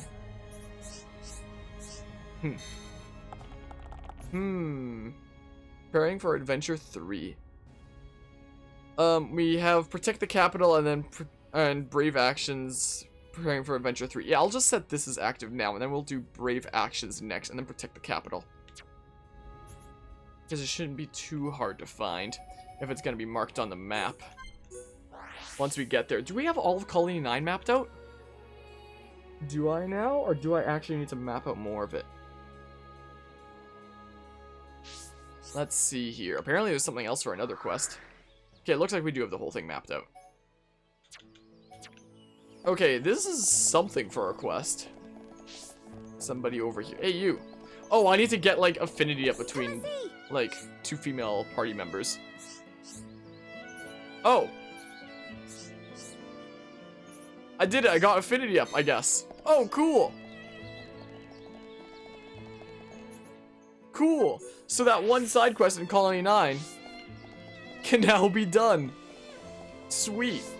And then, like, I know that there was, like, a couple more quests that were available in Colony 9 that I couldn't do yet because my affinity wasn't high enough. Let's talk with Shulk. Oh! Talk with Shulk. Is this gonna give him a freaking skill tree? Because this was the one between him and Ryan. Will it? Probably not. He didn't have any unique dialogue. Yeah, I guess it's not that one, but another one. So, yeah, hold on. Let's see here. Let's swap back to Ricky, and then let's go ahead and check the affinity chart. I'm at 9 or 4 stars in Colony 9. It might even be 4.5 since it doesn't actually show the half. Like, unless there's a way to see it. Dang. Guess not. Like, we have 5 stars in Central Bionis because of how, the sheer number of quests that I did in Frontier Village. I'm glad that that quest is done now, though. I forgot about that one. I forgot about it until I saw it. And apparently, like, the only 2 female party members that I have right now are Melia and Sharla. So I guess I was able to build up the affinity with them enough while I was doing other side quests and stuff. So that's over there. I'm gonna get these collectibles first. First, I'll get these collectibles. Yoink, thank you. Briefly switch to the Colony 9 music because I was, like, right underneath it. The game is getting confused. I don't remember you being here. Are you here just because of this quest? You probably are, considering I've never seen you here before. You're probably here specifically for this quest, if I had to guess. Dance apple I just got. But you can't see because my camera blocks it. Lakebed Orthless. Huh. Well, time to take him out. Time to take him out, methinks. Well. Boop. Leave it to Hereupon. Alrighty, let's get behind him, assuming the water isn't too deep. Just barely isn't enough. Oh, why did Shulk get over here? What the heck? Hold on. Like, I can keep aggro off of me like this for now. For now, while giving some buffs to my arts and stuff. Okay, boopity bop. Boop. Alright, let's go ahead and go behind him. Oh, he's been toppled. He's been toppled, and he can't get up. Let's fill the party gauge a little bit. Well, by a decent bit, actually. Let's yoink. I maybe got an item off of him, I'm not sure. I don't know, sure. Boop. Sure, I don't know. I don't know, sure. What? Hold on. But, I mean, this won't draw aggro to me, though, unfortunately. Oh, let's see here. So we won't be able to get Shulk's backslash from the front, at least. Alright, let's do that. Alright, we do that. And we'll just use red in a row so that it does extra damage, at least. So even though his backslash from the front still did a decent bit. Still a decent bit there. Yeah, we should be able to do this pretty easy peasy. Alright, a little bit over leveled for it. Not as much as some of the other ones that we fought, but definitely a little bit. Oop. Melia. Sure. Here, have some health. There you go. There you go, man. Have some health. Man, I love the remastered soundtrack so much. Inflicts bind, might topple him. Well, this should do it. Yep. Oh, we got an infinity coin. Neat. Oh, I got a skill. We got a new skill for Ricky. Sweet. Awesome. What was the skill that we just got? We got awards the same AP regardless of participation in battle. Nice. I want that on other people. Yeah, awards the same AP regardless of participation in battle. That'll be very nice for making my units stronger. It'll be very nice. Oh, I need to get their affinity up. My oh my. I need to build it up more. Same with Charlotte and Ricky. I can give it for a few. I can give it to a few of them so far. That's the wrong thing. I meant to select area maps. Whoops. So let's go back to Alcamoth. This is what we do. And it should be over here since this is preparing for Adventure 3. Should well do. And apparently there will be one more quest that I get after preparing for Adventure 3 from apparently somebody completely different. So let's change the time to night. Wait, so hold on, let's see here. Party. Oh, wait. Skill trees. So, yeah, Ricky wants to build up with Charlotte and Shulk. So it would make the most sense for me to have Charlotte and Shulk in the party, while Ricky's the one accepting quests and building up the most affinity with the two of them. Since whoever is your lead will be building up affinity the most with like the two other party members, and they won't really be doing as much with each other. So, wait. Wait, what? Was it actually during the day? Okay, it was actually during the day, whoops. Yeah, so along the way we should be building up affinity between, yeah, kind of like that. Affinity between Ricky and these two. Nice. Nice, nice. Apparently that unlocked another quest from like somewhere else, but we'll do these other ones in order first. So there's Brave Actions, which requires teaching materials and a friend in need. I think I did a friend in need, right? Oh yeah, I already accepted Brave Actions. Let's see here. He will activate Protect the Capital. I assume I have to do this. Yeah, defeat 2 of those at Eryth Sea. So let's go to Eryth Sea real quick. This is what we do. Let's go defeat 2 of them. Yeah, because I would very much like to have that skill that gives like the same amount of AP, whether or not you're in battle. Or like, is it the same amount or just like awards more of it, but it isn't like the full thing as if you had participated? The same AP regardless of participation in battle. So it's just a nice AP bonus. So even those who aren't participating in battle will gain the same amount of AP in the process. Target not found, huh? Hold on. When are these things out? They are during sunny weather or shooting stars. Oh, cool. Oh, cool. Is there any that I can teleport right on top of? These ones over here, I suppose. Buono Nebula. Let's go take a couple of them out. Yeah, because whenever I'm switching around party members like this, mixing and matching and such, and other people are just kind of chilling on the sidelines, it'd be nice if they get a whole bunch of extra AP along the way. Since unlike previous playthroughs, I'm not just sticking with like one party the whole time. Let's boopy bop. That'll inflict bind, so I should be able to get behind you now. Yep. Yeah, inflicting bind is pretty handy for the directional attacks, actually. Yoink. I'll yoink the thing. Yeah, it's a good thing it aggro's on Ricky because I gave him some spike damage. Why did you use Monado Buster? What? Okay. Neat. That's one. Neat, neat. Look at Pineapple Ricky. Look at him go. Look at this guy go. Alright, one more, and then we'll head on back to complete that one. Hello, Nebula friend. It is your time to die. Oopie bop. Leave it to Heropon. Oi. Dang it. Well. Get back here, please. There we go. There we go. I'll probably try to keep aggro on Ricky for now and give him some spike damage. We'll pause and returns damage as spike damage. Neat. Wait, are you binded? Oh, now you are, so I can do these attacks. Cool. Oh, but I'm bound too. Dang. And aggro isn't even on me anymore. Dang it. Choke does too much damage. Oh, thanks for the inspiration. Sweet. Oh, did you explode? So I don't get any drops, but it still counts as defeating them. Oh, sweet. Good that at least counts for defeating them. So yeah, that'll complete Protect the Capital, I believe. Yeah, so then Brave Actions. Let's see here. Area Alcamoth, yep. So let's go to Alcamoth and see where you're at. Probably during the day. Wait. Oh, it might be during the night, because the person who gave the quest is different from the one that I need to talk to now. No, I guess they're both awake during the day. They're not nocturnal. Wait.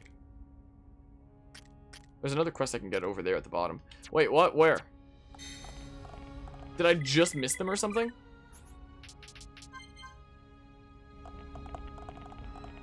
Okay. I guess maybe I just missed them. Yeah, that one quest over there. We'll just do them like mostly in order. Or I could go accept that right now, just in case it's like a monster hunting thing that I can do while I'm doing other things. Could save me some time. So maybe I'll go finish this one and then go accept that one over there. Maybe, maybe. What is it? What is it? Yeah, Alcamoth is safe, yada yada.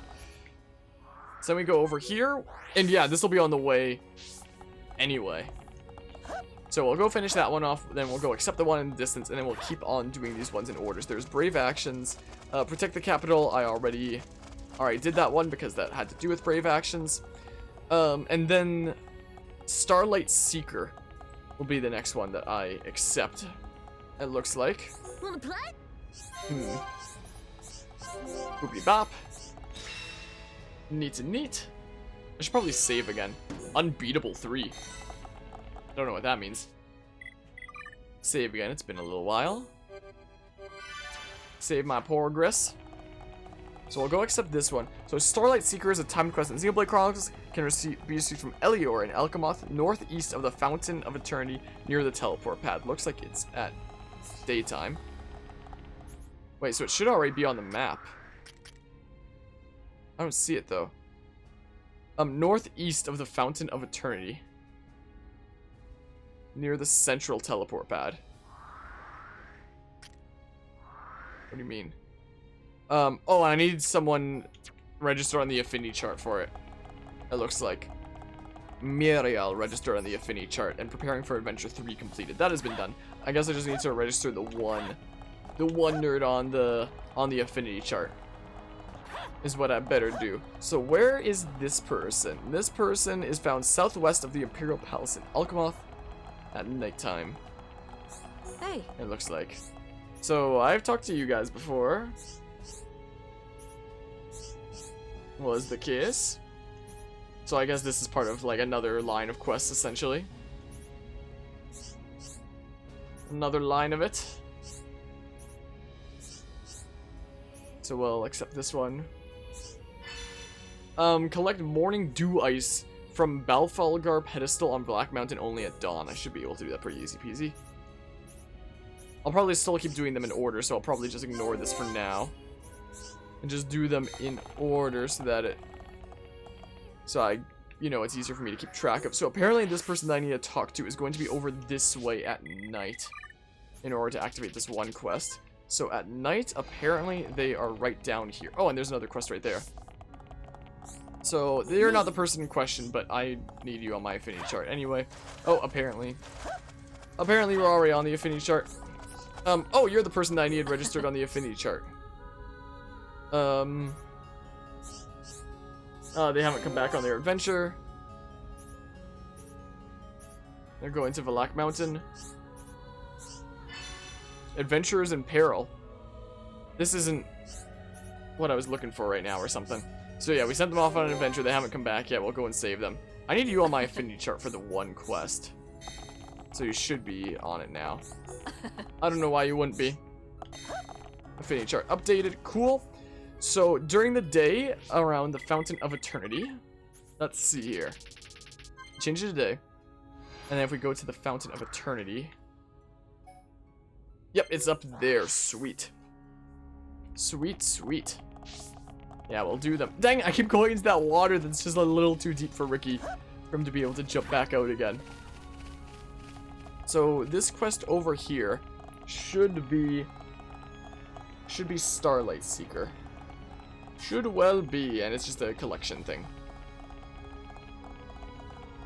Yeah, doing them in order on the site like this just helps me kind of keep track of everything in my mind. Yep, given by Elior. Yada yada. Yeah, you want to aspire to be those adventurers who are now missing. But I mean... Alright, let's see here. Talk to Miriel. Okay, we just talked to her earlier. We got the one quest from her. Hopefully she's willing to talk about this quest while I'm not, while I'm in the middle of doing one for her as well. Hopefully that doesn't override it. In which case I would have to...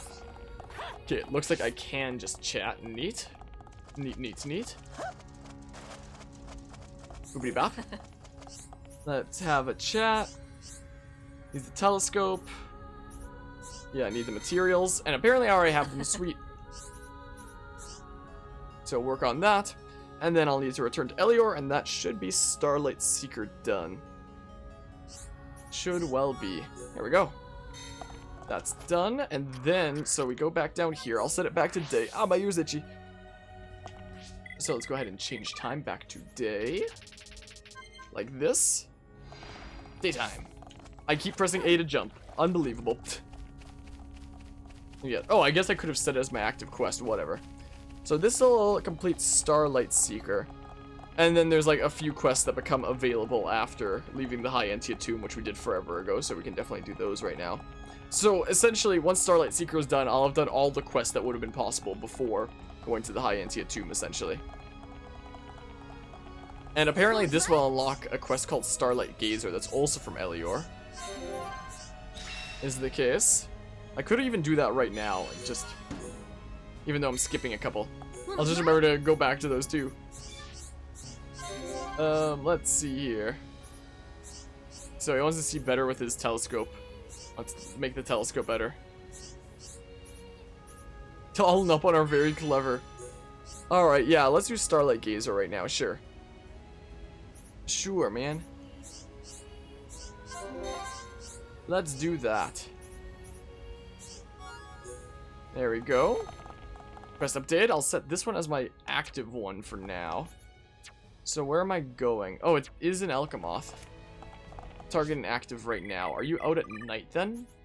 I thought maybe I'd have to go to Frontier Village or something since it's a Nopon, but apparently they're here in Alcamoth. Cool. That saves me some effort. That saves me a little bit of effort if that Nopon's just here in Alcamoth as well. Look at Pineapple Ricky. Look at him go. Look at him go. Oh, hello. Hello. Hello. Yeah, so I need to get you some things. An attachment part in the second treasury of the High Entia tomb. So that's gonna be a key item, I guess. So let's just go to High Entia tomb, and then it should show me on the map where I wonder if I have the whole High Entia tomb mapped out, or if there's parts of it that I missed. Should I map that out while I'm here? Is it in the area? Is the whole thing mapped out? I think the whole thing's already mapped out. How do I get there? How the heck do I get to the second treasury? We found in the second treasury. But how do I get there? It is located in the second basement floor, is reachable through a passage that does not appear on the map, and connects the room to a hole in the north wall of the corridor between the Valley of Emperors and the Tower of Trials Bridge. Valley of Emperors. Let's see here. Apparently there's a hole. Oh, it does show me the way on the map, though, through the secret entrance over here. Oh, so this entire bit doesn't even appear on the map. No wonder I never came here earlier. Huh. Location, second treasury. Examine. I enter treasure. Oh. Well, there's a arts manual for Summon Bolt. Oh. Apparently you didn't want me getting the arts manual for Summon Bolt? Apparently not. That'll inflict bind. So you're not going to be moving for a little bit. As I do that. Okay, aggro's on a shulk. I'll get a little bit of a physical arts buff. With play dead for a hot second in that case. Is what we do. I'm gonna actually pull you away from the wall. Cool. Okay. I'll give Shulk a little bit of a heal. Ricky sneaky! Everybody's discouraged now. Except for Ricky. Heropon, special move. Okay, you guys need some encouragement. And that gives me affinity with them too. Sweet. Sweet, man. Give me some additional hearts with those nerds. Boop. I'll inflict bind, I guess. And now that aggro's on me, I'll have spike. Oh, never mind. Aggro's not even on me anymore. Never mind. So much for that idea. Bonk. Doesn't even inflict break, he resists it. Oh, I should still have the spike active. Should do. Okay, you've turned away from me. Use my back attacks. Use those. Heal Shulk for a little bit. Oh, I got a thingamabob. Huh. So we got a arts manual for Melia. Yeah, to level it up even further. Nice. Well, I'm glad I got that. Anyway, while I'm here, let's actually get this whole bit mapped out. Let's see here. Let's see. Where is the High Entia tomb on? Here it is. Are there any locations that I missed? Let's see. Or is the whole thing now mapped out? So ground floor. There's Hall of Spirits. There's two landmarks literally right next to each other. For whatever reason. There's that. The Telethia Laboratory is apparently a place right here that I haven't gotten to. Then over here. There's only the one landmark. There's no locations. Not Juan. And then on the below floor, below 2 floors, there's one landmark there. Apparently Imperial Treasury right here. Telethia Laboratory over, like there on the top floor. Imperial Treasury over here. So I wonder if it's also another secret thing on the other side here. Like, is there another kind of secret passageway through one of these? Maybe? How do I get to that one? How do I get to the Imperial Treasury? Let's see here. Imperial Treasury. Its location is Xenoblade Chronicles' second basement. To get access inside the treasury, the High Entia emblem is needed to unlock the seal. It can be obtained by completing the Imperial Ceremony and Imperial Ceremony offerings. The Imperial Ceremony. Oh, that's like at the very end of the game then. Because prerequisites is like, basically you've beaten one of the main bosses before the final boss. Okay, so we're not mapping out the High Entia Tomb right now in that case. We're not mapping it out. No siree. We'll see that secret stuff later. Alright, so now we return, or give the attachment piece to What's-Her-Face, who is, like, that Nupon who is over this way and is out at night. And then we return to Elior. Is what we do. So it's already night, nice. But yeah, there's a few areas that I don't think I'll be able to get the complete map of until, like, basically the end of the game. I think Tephra Cave might be another one of them. I know that there's, like, that one door that I can't get past or whatever the heck. So yeah, let's go ahead and have that telescope improved. Like that. Turn it to the child. Stronger telescope. So now we change the time to day so that Elior is out and we can complete this quest. I should just be able to go right down to save some time. Probably. If I take this thing. Whoa! Jeez, you go flying. My goodness. Yeah, this will probably save some time. Whoa! Oh, I was hoping to jump clean off like that side. Dang it! Whoa, I'll just do that. Guess I don't need to get to the very bottom of the escalator thing. Thingamabobs, that'll wrap up that quest. So, next, a necessary upgrade. I might have done that one already. I might have. There you go, kiddo. There you go. Quest completed. Sweet. Neat. Get some more reputation in the area. Now, let's see here. A necessary upgrade. It's already there. Talia's research. By completing a necessary upgrade.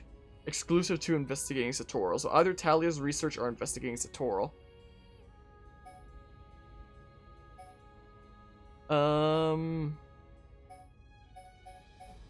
Okay, let's see here. What is investigating Satorl? Let's see here. From Muriel at the Ether Planet, Eryth Sea. Only if the party has not yet completed Talia's research. Oh. Did I do investigating Satorl here? Doesn't look like. Doesn't look like I have. So what about this Talia's research one? Let's see. That gives plus 200 reputation. As for investigating Satorl, plus 100 reputation. So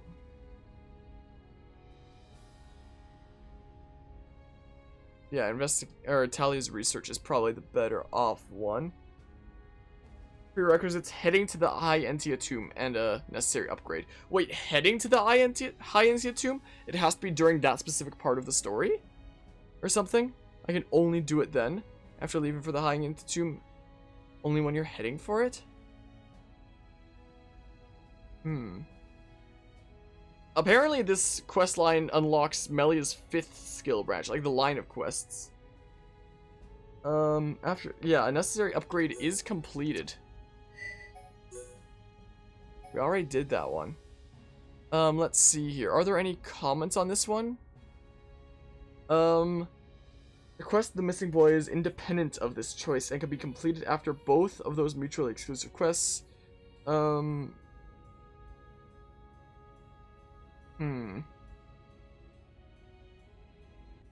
Let's see here.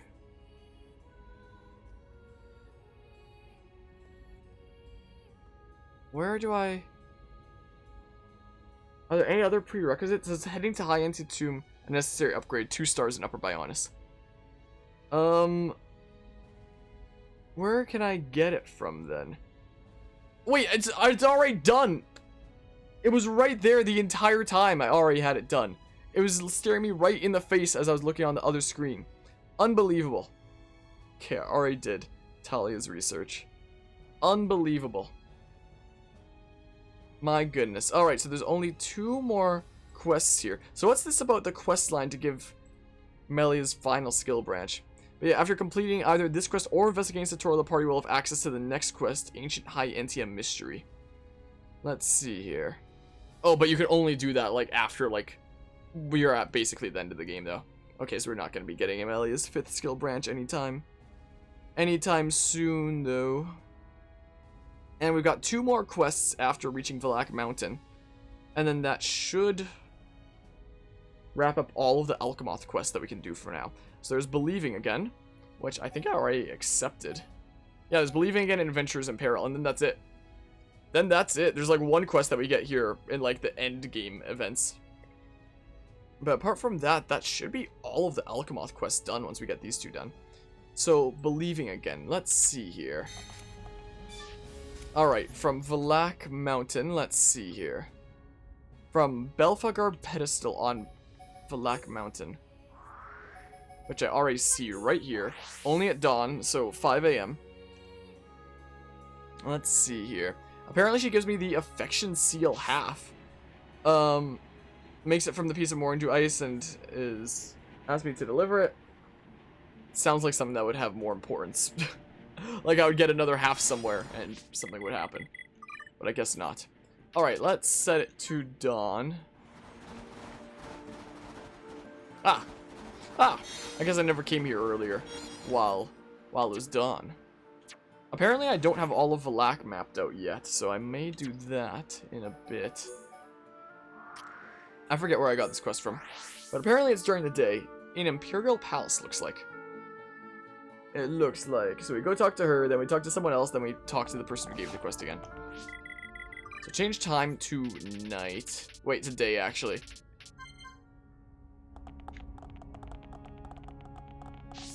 Oh, you're the one that I got like all the way in the corner, so we're gonna have to bit by bit trek over here. My goodness. This big glass dome over this city reminds me like a long time ago, like when I was a little kid essentially, playing Minecraft with a friend of mine. We made like a base and put like a big glass dome over the whole thing because it was a public server and we didn't want anybody coming in and like jumping on crops and stuff and destroying them all, because you couldn't like grief by hitting things in owned land, but you could just jump on crops and get them to like, you know, kind of get destroyed, and we'd had bad experiences with that, so we put a dome over the entire thing, like a glass dome over our entire little enclosure. It was pretty wacky. Hello Stardust, how are you doing today? How are things going? I got my, and Stardust, thinking about Dead by Daylight, since like that's the game that, thinking about multiplayer games here, thinking about Dead by Daylight, I managed to get my Yui to Prestige 3 before the event ended. Is a thingamabob. So I believe she's now like Prestige 3 level 41 or 42 or something like that. Something like that. So she has a few of the freaking event items at P3 now. Alright, target inactive now. Is this going to be at night, maybe? Maybe. Threw all your points away at Pyramid Head. Gotta throw them into him. I might just use up like all my consumables on him and then prestige him, because I don't really have a lot like else where to put my points right now. So I might do that. Even though he's not like super appealing to me, I don't know where else to put my points. I think I might actually work towards prestiging my Slinger, because in Dead by Daylight I might become a Death Slinger main. Like, I mean, I basically already am, but yeah, after the Billy nerfs, I think I might go from playing like kind of equally Billy and Slinger to just being a Slinger main, honestly. But yeah, his pink add-ons are absolute garbage. I don't think I've ever seen them. I don't even know what they do. But yeah, I might actually become a freaking Dead Hard Slinger main, because like even in red ranks when I'm playing Slinger, I get 4 kills more often than I don't. So I mean I think he may be the way to go. May well be. Alright, we'll go over here and we'll complete this quest. Yeah, slowly becoming a Slinger main. Insta reload add-ons are too good. Yeah, if I prestige him, that means that I want to like use up all my items on him. So I should probably look into the insta reload things. Is what I should probably do. Because yeah, I have like nowhere else to put my points, so I'm just gonna slowly but surely work more characters up to P3, because like everybody else is at basically level level 50. Later on, I'm probably going to do some late night chilling with Xenoblade Chronicles still. Because this game, I haven't done story stuff in this game in several weeks because I keep doing side quests. But I should wrap up all the side quests here shortly. And then maybe take a break from streaming and then maybe come back with late night chilling and actually continue with some of the story stuff. Because I haven't done it in so long. It's been weeks and weeks and I kind of want to cover some story stuff already. But yeah, I don't know. Alright, there's one more thing that I can do right now. Adventure is in peril. We have to go to Valak Mountain. Yeah, so probably not tonight. Like, maybe if I'm feeling really spicy, but most likely not. Let's see here. So we need to find these two on Valak Mountain. That'll be these side quests that I can do done for now. Oh, so they're both, like, over here? Oh, so they're both on, like, the other side of the big slide thing. Please don't see me, because you are super high level. And I don't really want to fight you. So they're just over here, so I'll just go have a nice little chat with them both. Have a nice little chitty chat, methinks. And then I think that wraps up, like, every single side quest that I can do at this point in the story. As far as I'm aware. Like, there's a couple in Colony 9 that I could do if my affinity was a little bit higher, but I accidentally did a route of a quest that made me lose reputation. So now I don't think I'll be able to get those quests until later in the game because I accidentally screwed myself a little bit. Whoops. Yeah. Hello. Ah, it's you. Yeah, we've come here to save you. Talking to you apparently saves you. Sweet. Let's go save your buddy now. Let's go save him. Pineapple to the rescue. Rescue Pineapple on the case. Here to save all the nerds. Hey, friend. Go home. Are you that? Literally just here to tell you, go home. There. Now they're going home. Watch one of these things be an ice cabbage that I need. Imagine. I'll pick these up. Come on, ice cabbage. Those are not ice cabbages. Okay, one last item to check. It's like a 2% chance. Nope, it's not. Alright, let's see. Area maps. Let's go to Alcamoth now. And yeah, this'll be like all of the quests in the world that I can even do right now. So I mean, let's see, your target inactive now, so I guess you're out at night in that case. I guess you must be out at night, yep. And you're up this way. Jumping up the escalator is a little bit wonky. I've never noticed those little orbiting ring things before, huh? News to me. I also wonder if, like, before I go complete what maps I can and such, I wonder if there's any arts manuals that I don't have yet that I could have. I wonder. Like, any shops that I haven't visited. I'm just gonna talk to you from in the fountain. That's what I'll do. I'll get some more reputation in Alcamoth. Neat. Quest completed. And with that quest completed, I think I've literally done all of the quests that I can right now. At this point in the story. I don't think there's any more I can do. So what does my affinity chart look like with the various areas? So we have the least in Colony 6. Right now. But these two are at 4-star, and Central Bionis is all the way at 5-star. And once we get the final area, we'll start building that up, along with party member number 7, who's gonna have a slot, like, right on the right there. Right there. So, do I want to complete any area maps? Like, let's see. Let's see. Colony 9 looks like it is pretty much complete here. I don't see anything that isn't mapped out. Tephra Cave, I know isn't quite complete, but can I even map out the whole thing right now? Tephra Cave. Let's see here. These secret areas. Balfagar Tomb. The secret area. There's a whole bunch of quests that we get from there. And it can only be accessed after we do events that are like endgame stuff. Alright, so yeah, we can't complete Tephra Cave right now. Bionis Leg, is this... Oh, we actually completed this one, didn't we? Yeah, that one looks pretty complete. I don't see anything left on the map to explore, so that one's done. Colony 6 is not complete. I don't know why I wouldn't be able to do it right now. So what am I missing? Let's see here. So the locations of Splintered Path, Hope Farm, Pod Depot, and Freight Elevator are all done. So I'm just missing a landmark. There's Reconstruction HQ. Apparently I don't have Supply Road. Wow, is that really the only reason that this isn't mapped out? Because when you first arrive in Colony 6, it doesn't give you the landmark of like the area that you came from because it's like a cutscene. There's a landmark up here that I never got. Like up this way, when we originally came to Colony 6 for the first time. Because I guess we walked past it because of cutscenes earlier. Is this the only thing that I needed in Colony 6? Is it actually it?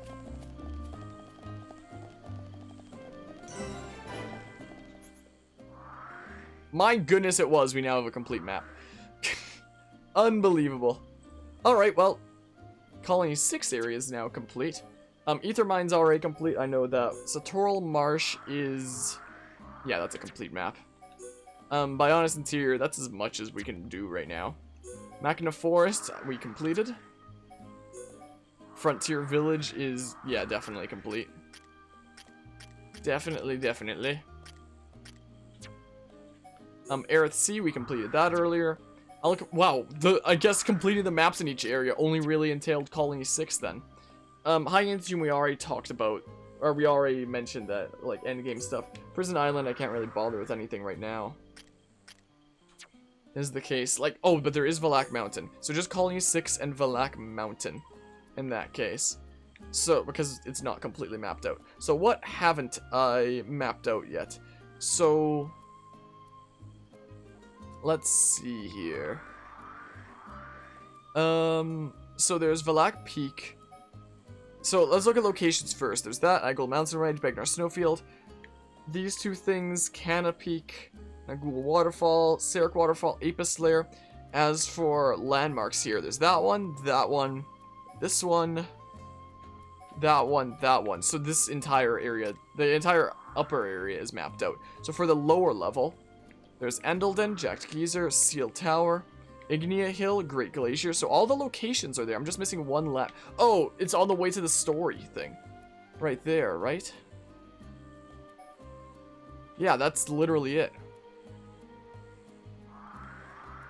So if I might have to save, I hope it doesn't like activate anything story-wise that I don't want to do right now. But if we go towards the story objective, I'll save right now just in case. That should be all of Valak Mountain mapped out. And that'll be like all the maps that I can currently complete as well. In addition to all the side quests. Time for a quick face plant. Bam. Boopity bop. Cool particle effects. Yeah, so the last landmark is like right there. And whenever I want to continue with story stuff, it'll make it a little bit more convenient to go there. Man, Valak Mountain at night, though. It sure is a sight. Do you know what else sure is a sight? Pineapple Ricky. My goodness, I still didn't get any affinity up between... yeah, dang. Dang. Guess I should have switched to this party setup a little bit sooner. Maybe I'll do this party setup a little bit more after we get party member number 7. Maybe. Is what we'll do. Or I can give gifts. I should go into that menu and actually give gifts, methinks. Because I keep forgetting that that's a thing that I can do. I wonder, can I open a thing for that? Let's go to Google. So yeah, apparently there's a landmark like right here that I didn't get. And then that should be Valak Mountain mapped out. In uno minuto. Yeah, I think the next story stuff only happens after we leave the area. I think. Landmark? There we go, Bionis Wrist. And there we go, just like that, Valak Mountain is now completely mapped out.